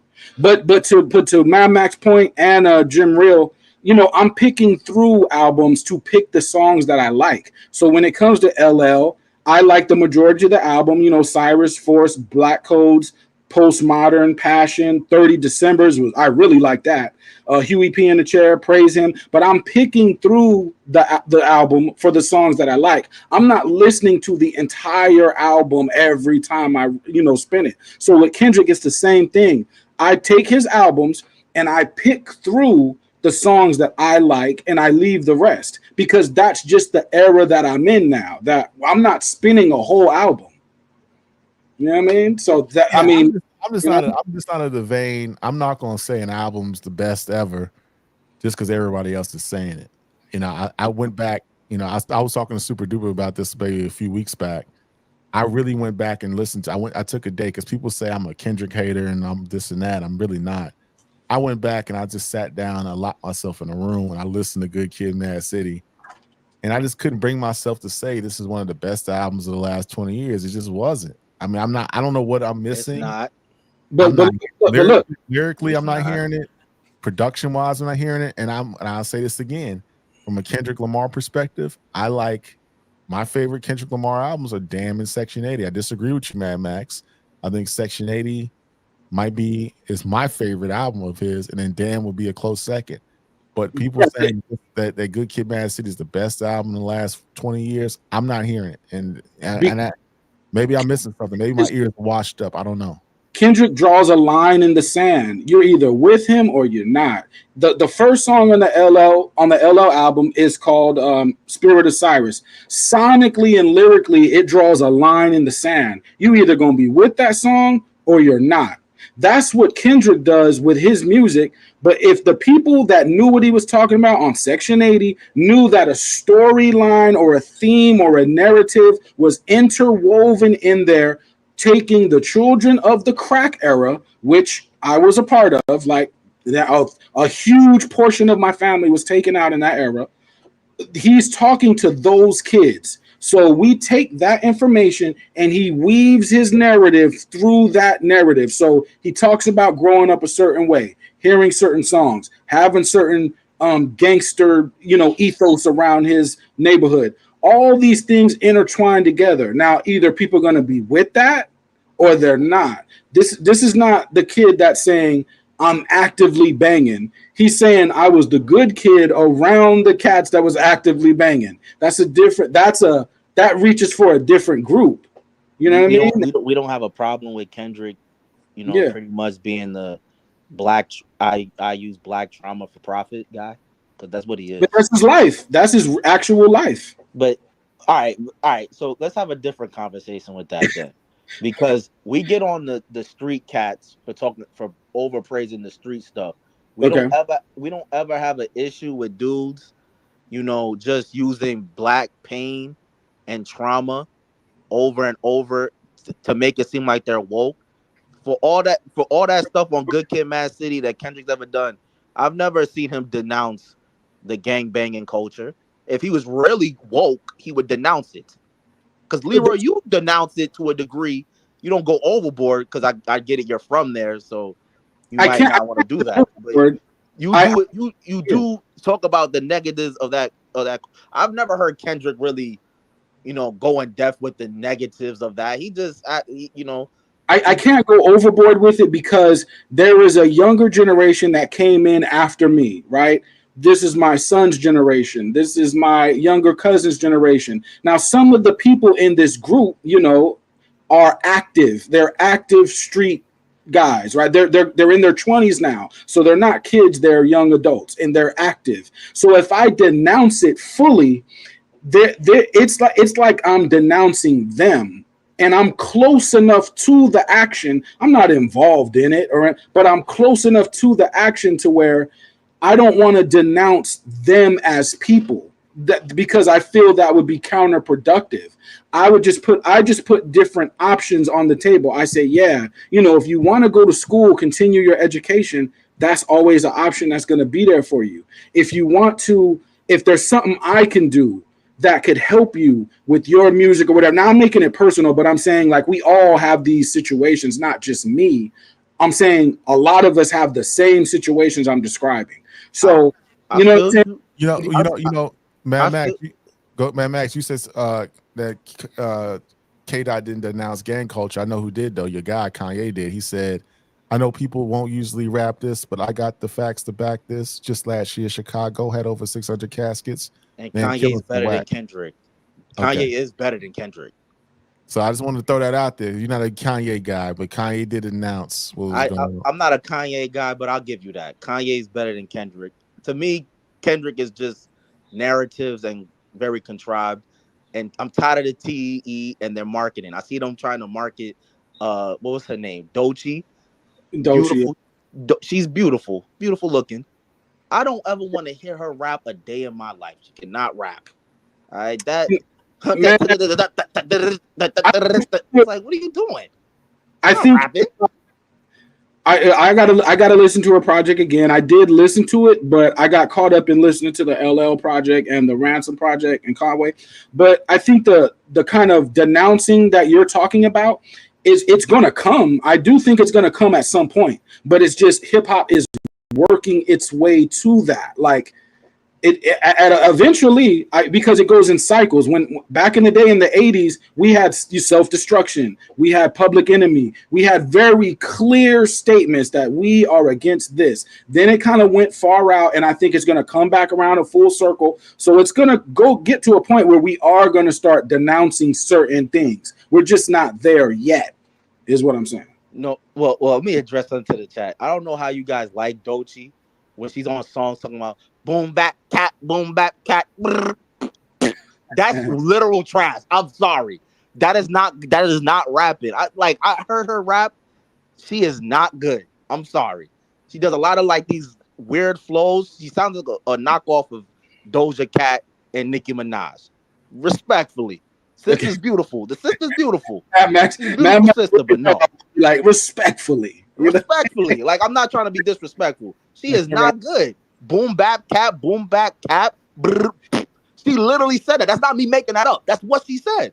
Nah, I'm not jacking that. Come on, man. That's babble. I gotta listen to it again because I can't speak on it too much because I gotta listen more. But can we go to Wale for a second and just talk about like he does walk a thin line between both worlds. He's from DC, right? So, but he can be classified as kind of a lyricist, boom bap kind of guy, but also a mainstream guy, also a kind of street guy, also kind of like a black, intellect kind of guy. So he's walking a fine line. Wait, Leroy, before you continue, because I want you to go back to Wale. But this is what I'm talking about with Jackie Lane. She has 90s era elements. No, she does not. And that's that TDE stuff where they keep telling y'all these dudes is 90s era. They supposed to bring back the 90s era hip hop, and they never do. Kendrick, Doechii, they are not 90s type rappers. They don't rap like they from the 90s. Stop saying it. Okay. But you're looking for a certain sound though, Max, and I don't think that they mean the actual sound of the 90s that they're going to bring that back. I think there's a feeling to the depth of their music which they're talking about, because the sound like Kendrick doesn't sound like G-Funk, and that's the 90s West Coast. So I don't think it's the sound or the it's not even the delivery, because the delivery of the 90s is once you establish your delivery, you stick to that delivery.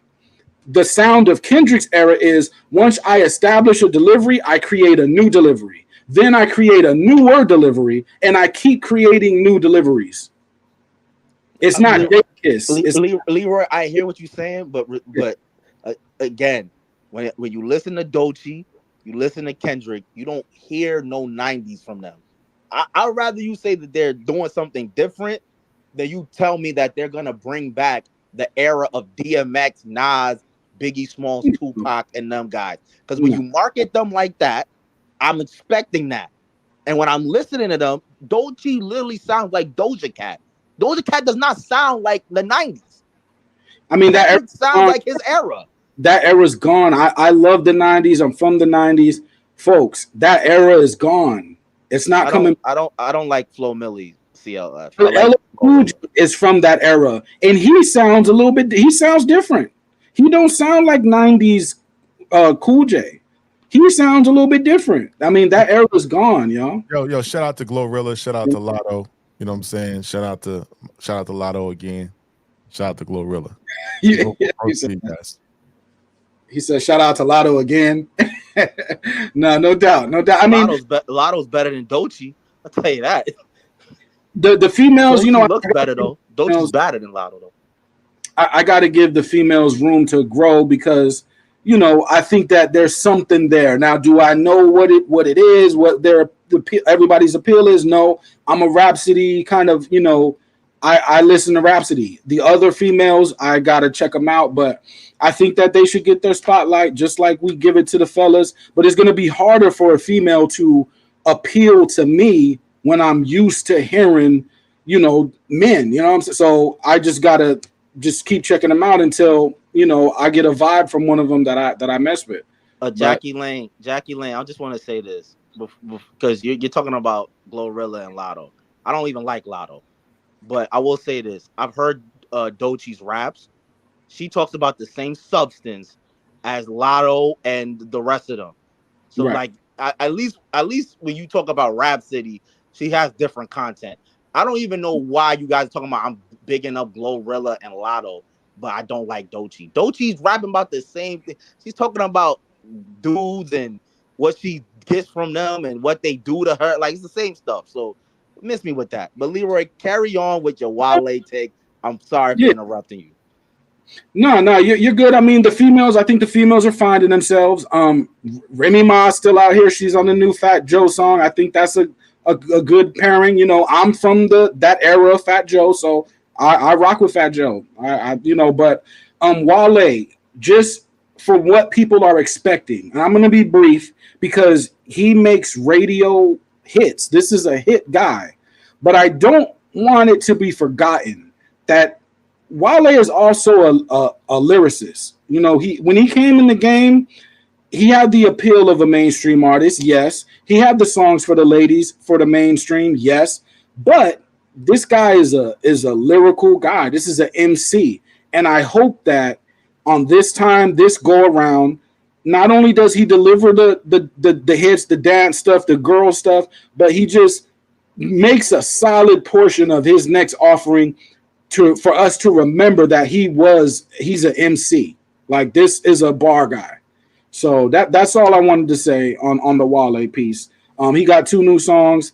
I like the mission statement, Ghetto Speak. I thought that was cool. You know, that song is just like a minute and 30 seconds, but you know, I just hope he really, you know, gets back in his lyrical bag. That's all I was going to say about it.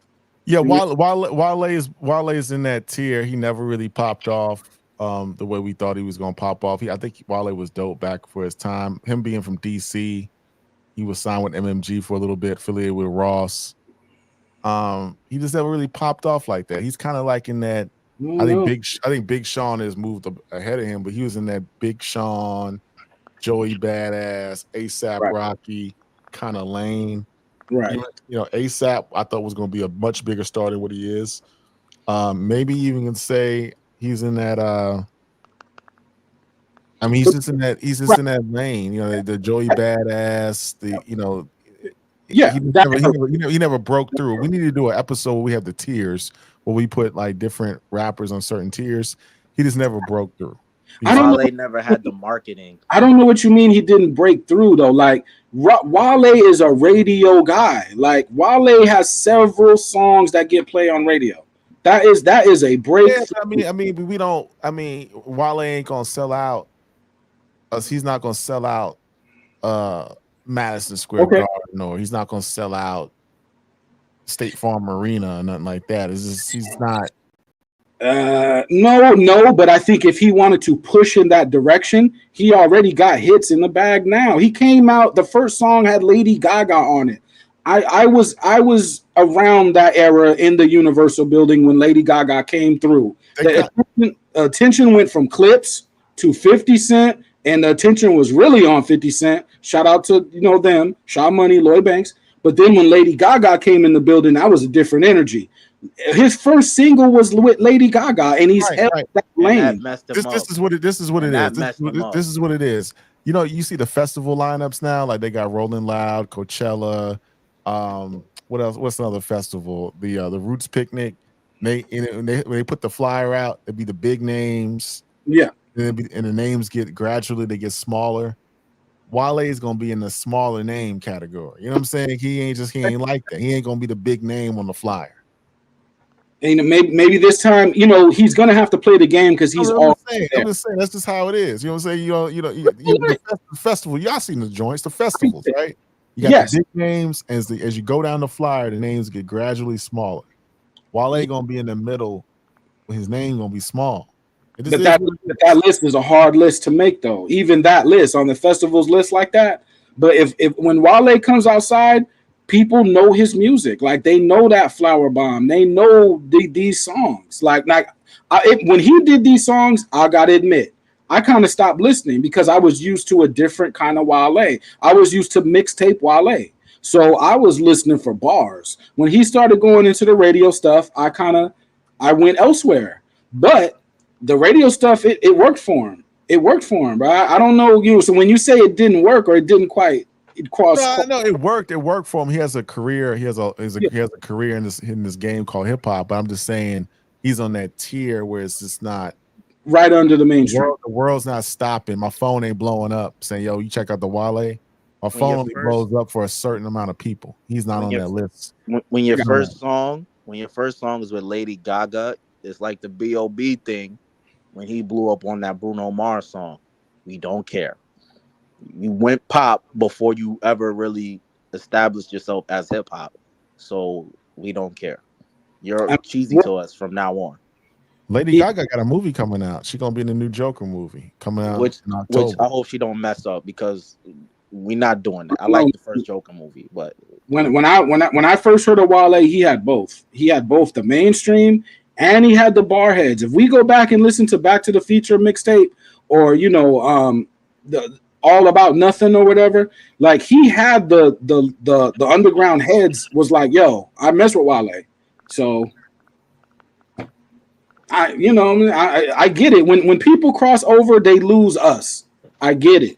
But those things have to take place only because when a label hands you a huge budget, you got to deliver. You just have to deliver. But I don't think when people cross over all the time, they lose us. I just think Wale, he's one of those guys who he crossed over before he had us for real. Okay.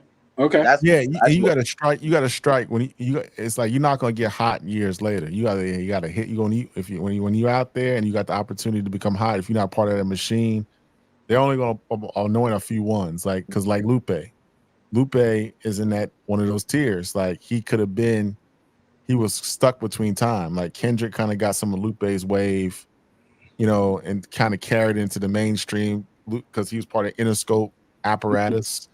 Lupe didn't have that. Had Lupe had the Interscope apparatus and Kendrick was on was that Warner? Lupe was on Lupe was on Atlantic, right? Atlantic Warner situation, then maybe things would have been different. You know what I'm saying? Well, if ASAP was on Interscope, his situation was business. His situation was a business thing. But I think left J. Cole alone too. When J. Cole was rapping at first, I said, okay, J. Cole's fire. When he came out with Straight Up Now Tell Me, Do You Really Want to Love Me Forever? I knew that wasn't for me. He was going for that bag. And I can't be mad at him getting that bag. So I just left him alone. But I think J. Cole, he kind of made himself a core fan base by then to get away with those cheesy songs.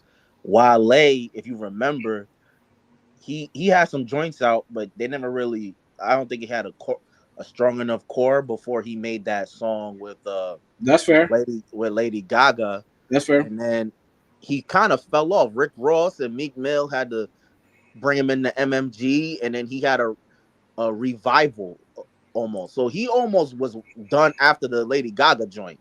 Then he came back. People forget that. Nobody was checking for Wale for a hot second. Then he came back, and then his wave died out again. So this week, I hope his next record is dope. I like about half of his albums, so I don't quite know how many albums he has, but I know about half of them I think are cool. I heard a lot of talk this week about AZ because he performed with Nas, and I heard a lot of talk about AZ. Now, AZ is someone that's stuck with his guns. He's stuck with us, giving music to us. He never quite made the turn and crossed over like that. So these are the choices that, you know, folks got to make, man. And in Wale's era, you know, you get in a certain position, Wale had to do what he do because he's from the era where music's not even really selling like that. And we going back to that era. Big Sean's record didn't really sell like that. So it's like people got to do what they got to do. But, you know. We have to talk about how these dudes is flopping because this is legendary, like level of flop. Like these dudes is really like looking garbage. Big Sean, your album does 22K. That's embarrassing. I mean, but realistically, see, we don't count mixtapes as albums. If we counted mixtapes as albums, then Big Sean is like on his 10th album or something like that. So by the time you pump out that much material, the crowd is very familiar with you. Like, and they're just like a lot of them are over it because they've been knowing you for almost 20 years. They've been knowing Big Sean for a little over 15 years. Didn't Big Sean come out in 2007? So now we're in 2024. So they've been knowing this guy for a long time. Hey, let me jump in real quick. Shout out to my guy. Yeah, I think he in the chat. I keep it classic. We talked about albums that you repeat. I did repeat his albums, The Americans, episode 3. He got a new joint out called The American Love Story on Spotify. And check out his show on I Keep It Classic on YouTube. I won't put the link in the chat. It's just a dope show, man. It's a surge of local politics converges. You know what I'm saying? So check it out. It's Politics and Black Families. It's a really, really, really dope show. Shout out to my guy IL, man. So I wanted to kind of shout that out, man. So we put it in the chat. All right, but to Jackie Lang, there's a difference between Common and Big Sean. Common never was mainstream like that. So him selling 5K and also Common is like 40 something. So that's different. Big Sean, like to me, when you've already crossed over and you can't, your name is supposed to at least sell you a minimum 50K. Like at least 50K. Big Sean's supposed to at least have sold 72,000 because his name alone should get him 50K. The fact that it sold 22, that means his album was really whack or really forgettable. Right, but it's not about the sales. How do they count in the sales? Are they counting the sales by streams or like physical sales? What's the distinction? Because it ain't really about the actual physical sales no more. It's about the streaming numbers right now. It's about touring, merch, and it's a lot of different things that go into it. You know what I'm saying? There's a lot of different things that go into it. I don't think this era should be too concerned with how the numbers look, for the simple fact that we know that there were artists like Griselda who ain't doing the numbers but are doing just fine. Now, the reason why the numbers ain't popping like that, again, we're going through a shift in the culture, in the content, in the way people take in the music. Literally, they're just streaming it. So it's not like 10 years ago or even 20 years ago, but, you know, we have a different way that people consume the music. So I'm not really tripping on like how much he sells or didn't sell. I don't even think Big Sean had a lot of streams though. When the content is different. People talking about Lupe. Lupe is an anomaly. He's a Lupe when 10 years from now, or when Lupe is gone for good and people look back, they'll understand what he was doing. Right now, Lupe is an anomaly. It's in the lyrics what he's doing, right? So he's rapping like it's 2050 when it's 2024. So with him rapping about Amy Winehouse as a samurai, that sounds completely ridiculous in 2024. You get to 2040, it may not be so ridiculous. So he's an anomaly. But and me and Mad Max, we had a conversation before about artists about character rap taking on like a movie.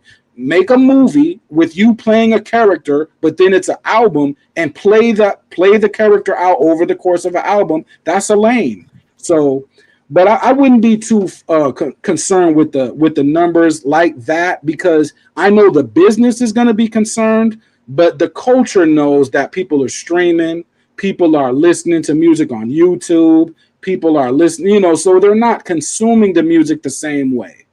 Yo, IL, if you're in the car, I don't know if you're in the car, in the whip, man. If you want to tap in, brother. I'm gonna drop the link. I want to get your insight on this situation. I know I mean, you got a lot. I feel you what you're saying, Leroy, but I don't think I don't like the Big Sean album, so I didn't think it was all that good. But oh It's yeah, because I missed last week's episode, right? I wasn't here last week, so yeah, I don't think I ever told anybody I didn't like the Big Sean album. But yeah, I didn't care for it. So we're gonna have to try some different stuff. Like LL Cool J's album sounds really different. A lot of the music that we're gonna have to go in a new lane. I'm just saying hip hop in general. The sounds that we have been accustomed to, we have heard it a lot. The 90s, we're not gonna go back to the 90s. So what's gonna need to happen, and people don't have to listen, they can do whatever they want. But we're gonna have to make new sounds, we're gonna have to make new approaches, new styles, new lanes, and new ways of delivering the music, because we're going into the future. It's 2024, about to be 2025. we don't need to go back to the 90s, but I do think it does show you how high the 90s were that we're in 2024. And you know, Right. TDE's marketing scheme for Doechii is she's bringing back that 90s era. That lets you know that they understand that the 90s was the peak, right? Or at least the last peak, really from about 87 or 85 around there to about, you know, Right. 98. That's the peak of hip hop, right? Yeah. So they understand that. So what we should be telling the young boys is, listen, you want to really be legendary, you got to surpass the 90s. You can't you just can't be different. You got to be different but better. You guys aren't you're different, you're not better. And that's how you get to dethrone those guys. We're working to that. I think we're working to that now. Like, to make a quick basketball analogy, you see Steph Curry shooting from ranges that were ridiculous in the 90s. So I think that over time, you're going to start to see the emergence of artists that may eclipse what happened in the 90s. And that's no diss to the 90s, but the 90s, they have a little bit of an advantage because it was the first time we've ever seen something like that. When Ghostface pops up, it's the first time we've ever seen a Ghostface, or first time we've ever seen a Snoop, Wu-Tang, Nas, Jay. But in the future, I believe that we may get some heads that, I mean, they may not be better than the greatest guys, but they'll be up there. They'll be no doubt. Let me introduce my guy to the show, IL Cleveland own, hip hop extraordinaire, entrepreneur, host of Politics and Black Families. What's going on, brother? What's good, Kings? What's good, Kings? What's good? What's up with it? I'm good. I was trying to see how I get my picture up here, or I make it live, but I just wanted to chime in because I was at the crib watching movies with my son, and I got a notification that y'all were up. Let me see. How do I get this? You getting old, brother. You don't know how to work that phone, bro? I'm trying to work. I'm new to this situation you just gave me. I'm trying to see. We hear you, though. We hear you. It's on the bottom, I think.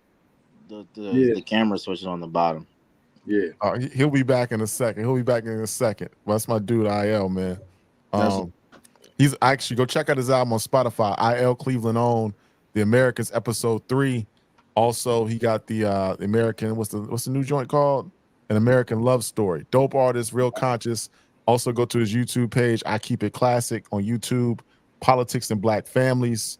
A new episode every Friday. He's focused on local politicians and local, races, and talking to the people that are really impacting the community. He's back now. Let me add him back to the show. Yeah, my fault. I'm gonna stop messing with it until I get more familiar with it. I don't want to interrupt what y'all got going on, but I just wanted to say it's a couple interesting points y'all touched on that I think that people should really consider. Ron, your brother with the cap on up here with the Leroy joint. What's your name, bro? I'm Leroy Green, brother. Oh, okay, peace. So I think you made a great point. Like a lot of these artists they're not even in this realm of what they're doing no more. Like, they taking the craftsmanship so far that industry standards or the industry haven't really caught up to what they're doing.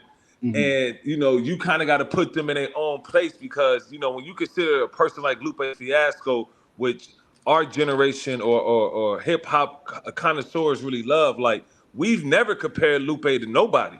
Like, Right. like historically, he's always been on his own. Like, he's been more of your rappers, your artists, your favorite artists, you know. And I think when you look at him, you know, him being an MIT professor, just what he's doing in the tech space, working with Google, he has so much like character credentials that he just operates in another space, you know. And you can't compare him to a Lil Durk because you're talking about two different oceans that move different, you know, different waves in the ocean, you know, like they move a little bit different. And then when you look at to the brother down at the bottom, when you was talking about like gauging album sales, and like I listened to Big Sean album on my way to Philly last weekend, and it's dope. It's a solid body of work. You got to look at the whole artist, married life, husband, and children and family, and trying to grow in your music, which is very challenging for hip hop right now because we just turned 50, right? So a lot of this stuff is all new, like you were saying. Like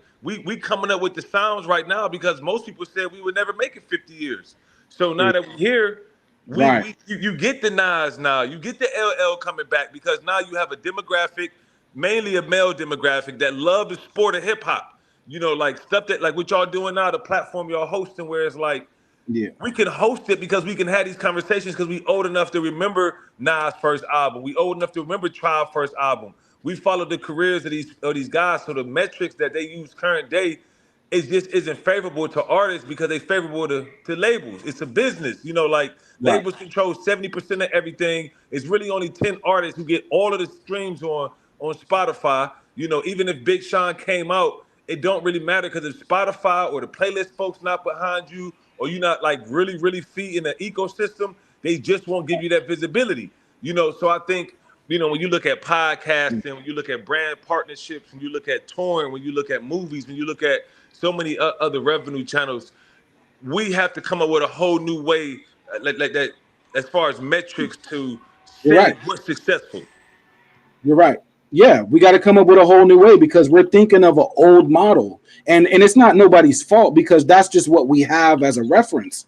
But now it's like everybody's listening to different stuff. Everybody has a different perspective and a different type of music they like. We got to come up with a new what is the success? I don't know if it's just the numbers. You know what I mean? It's the impact in the space. Like we're all talking about Big Sean for a week. We've been talking about Big Sean, or for the last couple weeks or month. So he impacted the space. You know. So and to your point, you know, like this new wave of gauging what's hot and what's not. Like I haven't, Jay Electronica hasn't dropped the album I don't know how long, right? He's dropped one body of work, right?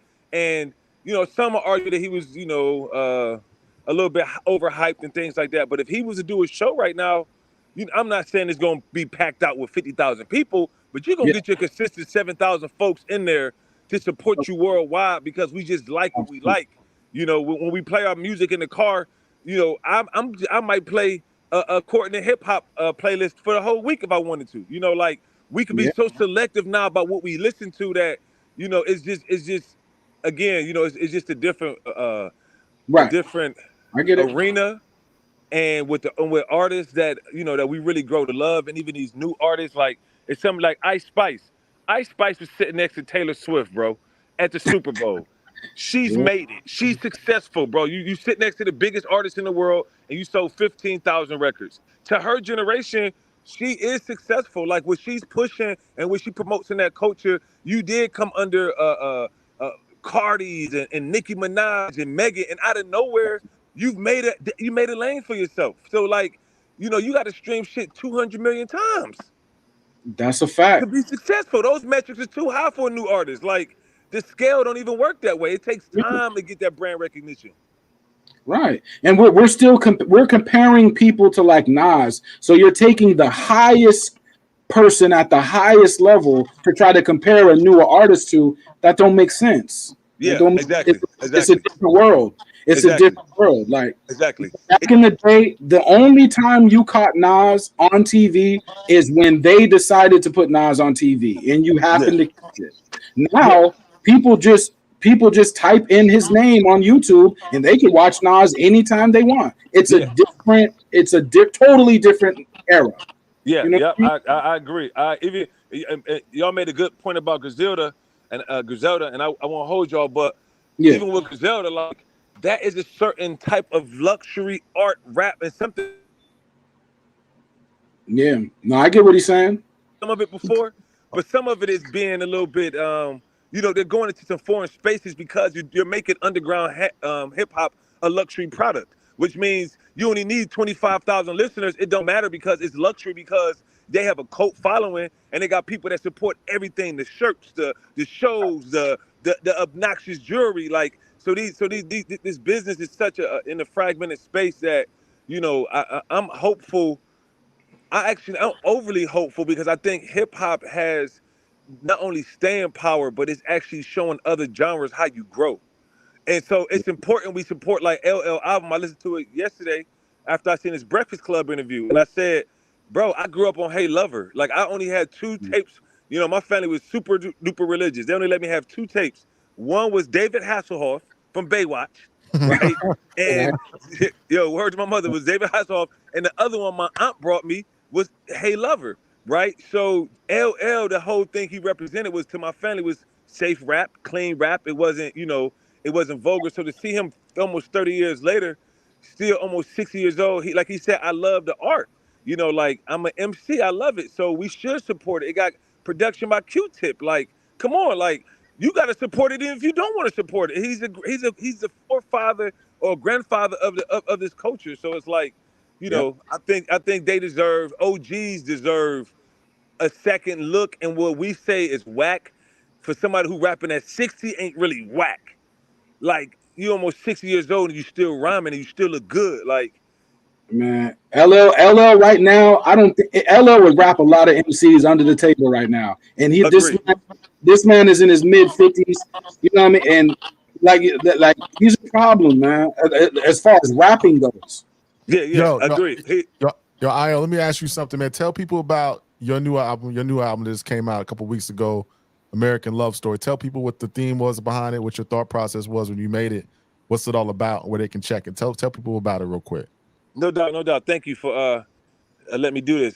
So American Love Story is a project, where I kind of a lot of my last three projects have been like highly political, and I've been doing a lot in that political space. But what I came in contact with as I was making this album was, me and my wife had a lot of agreeing and disagreeing, and even some of my females, my friends and partners had a lot of different things that we agreed on. So for me, I wanted to like step away from this back and forth and create something that could bring us together. You know what I'm saying? And I said love. Like we get back to just making records like LL did. I need love, right? But the underline of the story is kind of like a guy who's beginning to tell a girl who wants to step away or needs some space and she wants to go back up north. I'm trying to convince her that the South is beautiful. I'm trying to convince her that, like the second phase of the Renaissance is going to happen in the South, stay down South. And, we're going through this, the love life of being in Atlanta and being a young couple, and, she thinks it's overwhelming. I think it's a lot to come. So this project is kind of entry level of as far as me introducing the greater idea, but I'm just trying to like touch on, uniting and put a little storyline behind it of, maybe I'm a little bit too political and maybe, she was right, or maybe, No. she was wrong and I was right. Hey, the political voice is needed right now. I just asked a friend of mine about a Mortal Technique. I was like, "Where's a Mortal Technique at?" But that voice is needed. We're in a highly, active political season. That voice Yeah. and is needed, man. So I appreciate I it. haven't heard of Mortal Techniques name in 10, 15 years. Damn. Yeah. That Need, was man. nice too. A That was lot, super a nice. lot of people in the chat want to know who's talking. It's IL Cleveland owned, IL Raphael Kirkland, IL entrepreneur, MC, business owner, father, husband, political activist, community organizer. So yeah, I'm interested. We got to do that interview, IL. We got to sit down and talk about the album. Indeed. If anybody want to check out anything, just go to www.ikeepitclassic.com and you'll see, me from in the political space and, in the tech space, the music. I'm a hip hop like baby, like hip hop changed my life. It took me off thinking street shit to what could actually be done. You know, Atlanta is my second home to where I grew up. I'm originally from Cleveland, Ohio. You know, so I've been all around the world and been doing music since I was 14 years old. I'm 39 years old. I'm about to be a grandfather. My daughter just made me a grandfather. And like I was telling Ron, I'm gonna always be a hip hop dad. Like I can't stop. I'm a rhyme. I'll be 80 years old rhyming to my grandbabies. Like it's never gonna stop. I love this thing. You know what I'm saying? Like I love it. Your dent is gonna be falling out like Dane. Dent is gonna be listen. Hey, listen. We all. Hey, be honest, Ron. Ain't no. We all ain't too far from that, man. I got cavities and all kind of stuff coming in now. Shit, I'm gonna go down to Columbia and get my grill right. I ain't going out there like that, B. You know no, I'm gonna be honest. You know what, Dame?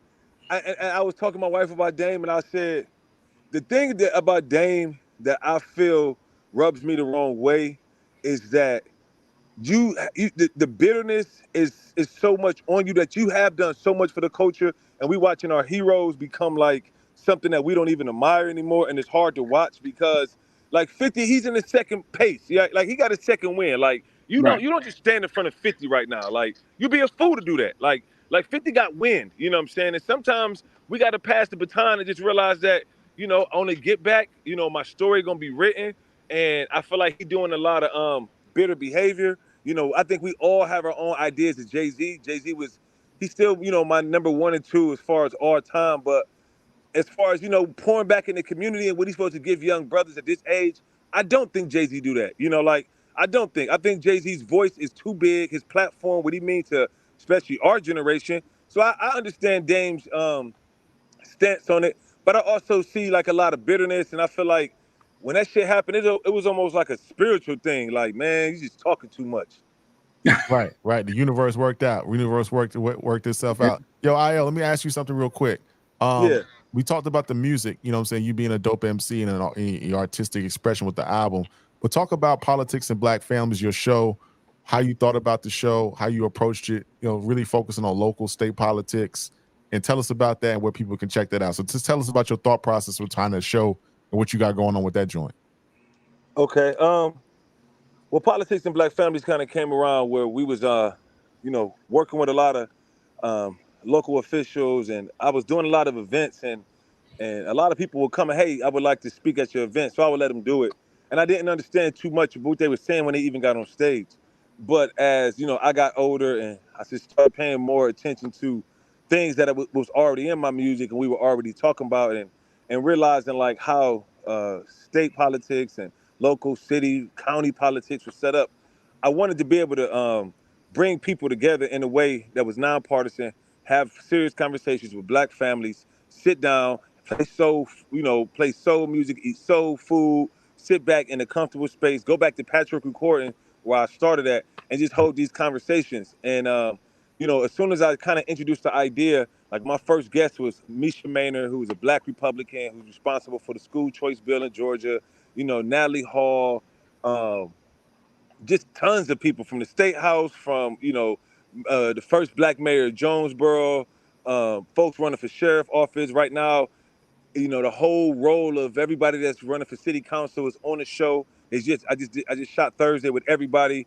So we just was trying to put people in the room, put them around Black families, different perspectives from the conservative side to the liberal side, and just have these real conversations. And I feel like it works for both parties. The politicians love it because, they can share with their viewers and the folks that's voting for them and look at the traction and see that they're not afraid to have these intimate conversations with Black families, and I'm saying Black families meaning grandmas there, kids there. Ron been there before, so he know my kids running around, my partner's kids running around, and just try to talk about policy that affects the Black family, and it's not just for the Black family, but I think we have some deficits that we need to address, and I think by us addressing what's going on in the household, the fatherless epidemic, different things about education, small business, funding opportunities. All of this just needs to like be addressed. So that's what politics and Black families is. You can find that on YouTube under I Keep It Classic.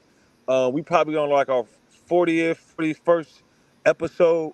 You can go to ikeepitclassic.com and you can just see the episodes that are premiering next Friday. And you can find us on I Keep It Classic at Instagram to just kind of stay linked in. And even if people say, how'd you want to come on the show and talk about it? So we have folks from lobbyists, think tanks, nonprofits. I had a representative from UTA who works in fine arts come on the show. I had imams come on the show. I've had Jewish people come on the show. We talk about what's going on in Palestine. So we just try to cover everything and keep the family informed, but it's definitely inclusive to everybody. That's fire. No doubt, man. We appreciate that, brother. We cooking up something. We're gonna have a I Keep It Classic, politics and black families, according to hip hop kind of collaboration. We already did one before. We're gonna do another one for election night. We're gonna have our little board. You know what I'm saying? We're gonna have a little map. We're gonna be breaking it down for the hip hop community on election night. You know what I mean? They're talking about being proactive. I appreciate anybody that's proactive. Right? You say you live in Atlanta, right? Yes, sir. So I need to find a brick and mortar spot in Atlanta, which a lot of hip hop ideas can come out of that spot. So we're talking about being proactive. Like I'm with that movement. So let's do it, man. Indeed. I think Atlanta right now, and I'm gonna let y'all fellas go, but I think Atlanta right now is one of the, if not the most impactful, beautiful, just all around. It's happening here, right? For years I was trying to understand, am I in the right place? I'm like 100% certain right now Atlanta is a space not just for black folks, but all folks who come, who want to be able to express themselves, who want to move the culture forward.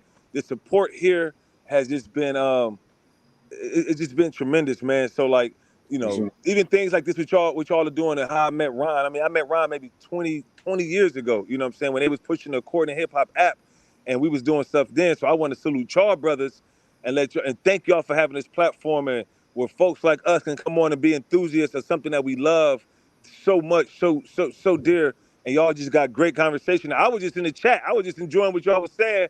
I was just trolling y'all, but I was like, you got to pull up. I saw you in the chat. I was like, you can't be trolling. You got to pull up on people got to hear your voice, brother. You know what I mean? Indeed. So again, thank y'all for everything, and y'all always gonna have my support. So whatever I can do to keep the platform flowing, let me know. Love for life. No doubt, brother. We'll talk soon, man. I'm gonna hit you up next week. Indeed. No doubt, brother. Peace. IL Cleveland's own. Make sure you go to Spotify, Apple Music, check out his joint. Go to YouTube. I Keep It Classic, politics and black families. Again, we're gonna do that November. What's it, the 4th or the 5th? Whatever that joint is. You know what I'm saying? Election night. Yeah. We're gonna have our little boards. My man be in front of the board, talking about 270. I'm gonna have we're gonna get a female or something. We're gonna have somebody in front of the board breaking down the counties. We're gonna do like CNN, MSNBC. Real quick, because somebody said, Leroy, there's your opportunity, right? Everything is an opportunity. As soon as the door opened for me to take advantage of an opportunity, you saw me step in it for whatever it was. Now, a lot of people, they have the same kind of ideas I have. The people I'm talking to right now, you may have the same ideas that I have. You may have the same type of drive, the same type of things. So I'm just a reflection of what is capable for you to do also. So it's like when you see a person step into and take advantage of a situation, you can see their ups, their downs, their rises, their falls, their get back ups. And so I just play that part, and whatever y'all see, just know that if I do something, y'all could do the same thing that I could do. You know what I mean? No doubt. But yeah, we shout out to my brother, knowing that my dude for like 20 years. Yeah. Big in Atlanta. We got a lot of things going on. Again, I'm really excited about the little new show he has, Politics and Black Families, really focus on the local and state level, how that can impact change, what those local ordinances and laws that are impacting the school districts and local communities. And also November 5th, we're going to make it real fly. We're going to have like a whole election night. We're going to have people from all walks of the spectrum, giving it hip hop, kind of like how BET used to have it back in the day. According to hip hop, we're going to be on all night long till we get a winner. It's going to be dope. It's going to be dope, man. It's going to be dope. I'm there if you need me, man. No doubt. But yeah, we kind of covered a lot today. I know I wanted to, before you guys go, Leroy, did you have any other thing? We talked about Ransom and Conway, ASAP and J. Cole. I covered everything, man. I just, want people to check out the LL Cool J, man. But I covered everything I wanted to say, man.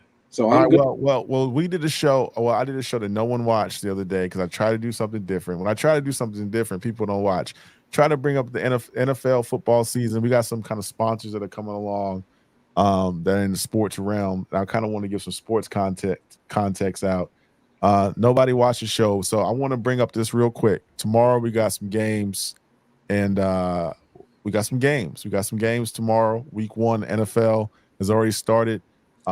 Kansas City beat the Ravens. Eagles beat Green Bay.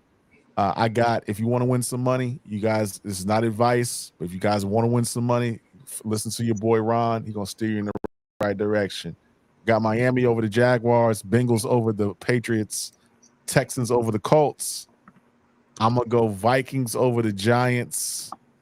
I'm going to go Saints over the Carolina Panthers, Buffalo over Arizona, Falcons over Steelers, Bears over Titans, Chargers over Raiders, Seahawks over Broncos. I'm going to go Tampa Bay over Washington, Cleveland over Dallas. It pains me to say that. Big Dallas Cowboy Don't say fan. that, Ron. Chill It pains me to say that. I'm a big Dallas Cowboy fan. That's my team. But I'm going to say Cleveland over Dallas. I'm going to go Detroit over the Rams. An upset of the week. The upset special of the week. New York Jets over San Francisco. That's what I'm going with. Ron, you was almost perfect. You Cowboys will beating the Browns, all right? They beating the Browns. All right. Yeah, so okay, I don't know. Okay. And I'm gonna give you my top 5 QBs because y'all didn't watch the show on Thursday, so I guess I gotta do this again. Top 5 QBs in the NFL. Number 5, I'm going with the man, the myth, the legend, one of the greatest quarterbacks of all time, record holder, 4-time MVP, Aaron Rodgers, the number 5 quarterback in NFL. I know he's been hurt. I know he's been 2 years away from his last MVP, but statistically, this man is top 10, top 5 in all categories. Super Bowl champion, 4-time MVP. Number 5, Aaron Rodgers. Number 4, I'm going with Joe Burrow, another guy that's been hurt, but this guy's game reminds me of Tom Brady, the way he approaches it. He's a winner at college, LSU. Got Jamar Chase, T. Higgins on the outside. Offensive line is kind of shaky, but I'm going to go with Joe Burrow as number 4. He's been to a Super Bowl. I'm going to give him a number 4 slot. Number 3, you saw this man in action on Thursday night. Just missed it. Guy's foot was out of bounds. He missed a wide open receiver in the end zone. Can't do that. He's got to make some bigger time throws, but he's a 2-time MVP, 1-time unanimous MVP, Lamar Jackson. What can I say? Got to climb that mountain, Mahomes Mountain, but who knows? Maybe he will, maybe he won't. But he's the number 3 quarterback in the NFL. Number 2, the man in Buffalo, no. Josh Allen, the number 2. I call this guy Weapon X. Did you know, Mad Max, did you know in the history of the NFL, no man has scored more touchdowns in a 4-year period other than Josh Allen? I will repeat that again. In the history of the NFL, in a 4-year span, no human being, no player has ever scored as many touchdowns as this man that you're seeing on your screen. That's Josh cute. Allen's the number 2 quarterback in the NFL. He lost a lot of weapons. I think Buffalo is going to take a step back. But if this guy can cut down on the interceptions, have him out another 45 touchdown season, win the division, he has a shot to win his first MVP. And the number 1 quarterback in the NFL is my man, Patrick Mahomes. What more can he say? What more can we say? 2-time MVP, 2-time, maybe 3-time Super Bowl MVP, 3-time champion, breaking records. Man's not even 30 years old yet.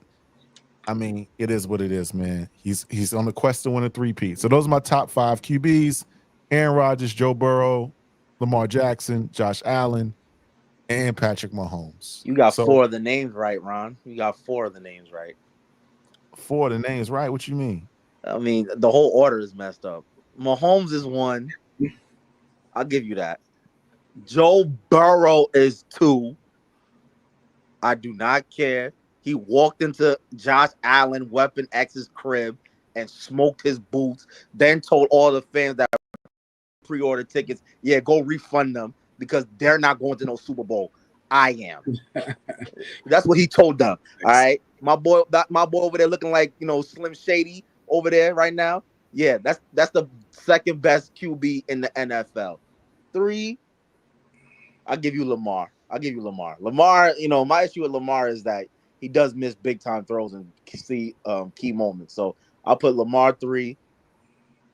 Allen could be 4 because I have not seen Allen be a big time quarterback in the postseason at all. What? Who he beat? He's got a winning record in the playoffs. He only loses to Kansas City. He lost to Cincinnati, I think. Did he lose to Cincinnati that year? All right, but those are the two best QBs in the whole conference. Man, whatever, man. Again, no player in the NFL's history has more touchdowns in a 4-year period other than Josh Allen. I mean, what more? I mean, people say he's overrated, but he got the numbers. I mean, it is what it is. I wouldn't call him overrated unless you're doing what you're doing and putting him number 2. He's not number 2. I'll put him like 4th, 3rd or 4th. Now 5, you know what? I could give you Aaron Rodgers at 5. I'll give you that one. I was thinking more of there's a couple of cats. Aaron Rodgers. You talking about a man. CJ Stroud is I too. Herbert. You know what I'm saying? No, Herbert, no. He's like 7 or 8. He got to win something before I'm taking him over Aaron Rodgers. I'm thinking CJ Stroud, though. CJ Stroud. I like Jordan Love. Hope he gets healthy again. I like him. Oh, you could have put Jalen Hurts on there, but you could have put Stafford. Stafford could have been on the list. Matt Stafford could have been on the list. Oh, Purdy's a good one. Somebody named Purdy, but he's too Purdy. pedestrian. You could have put Matt Stafford's a better quarterback than Purdy. Yeah. Well, I would say Jalen Hurts is better than Matt Stafford right now, even though he's a dirty Eagle. So I don't jack the Eagles, but that 5 spot is kind of dicey. But I liked your 4. You had the 4 correct. There's no way Josh Allen is better than Joe Burrow, though. Sorry. I'm sorry.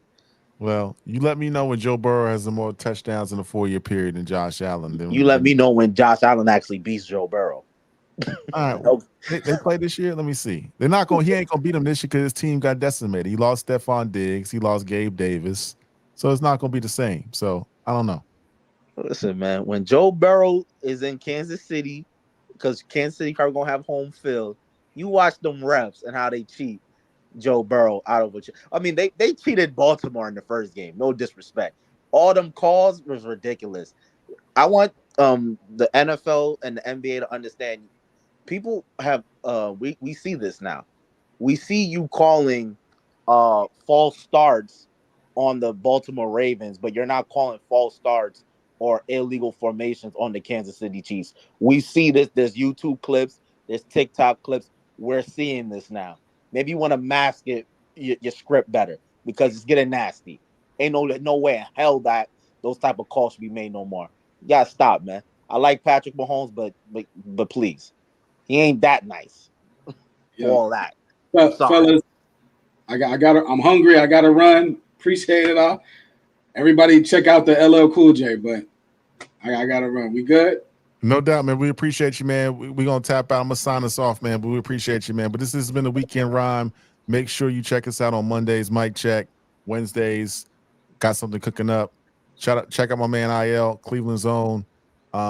We may do the sports show. Ain't nobody watched it last week on Thursday, so I may do it again. Call it Kickoff. We may do that Around the Culture with me and Vay. We got another episode coming out. And we appreciate you tapping in with us. Make sure you hit like and subscribe. Shout out to Mad Max for tapping in with us as always.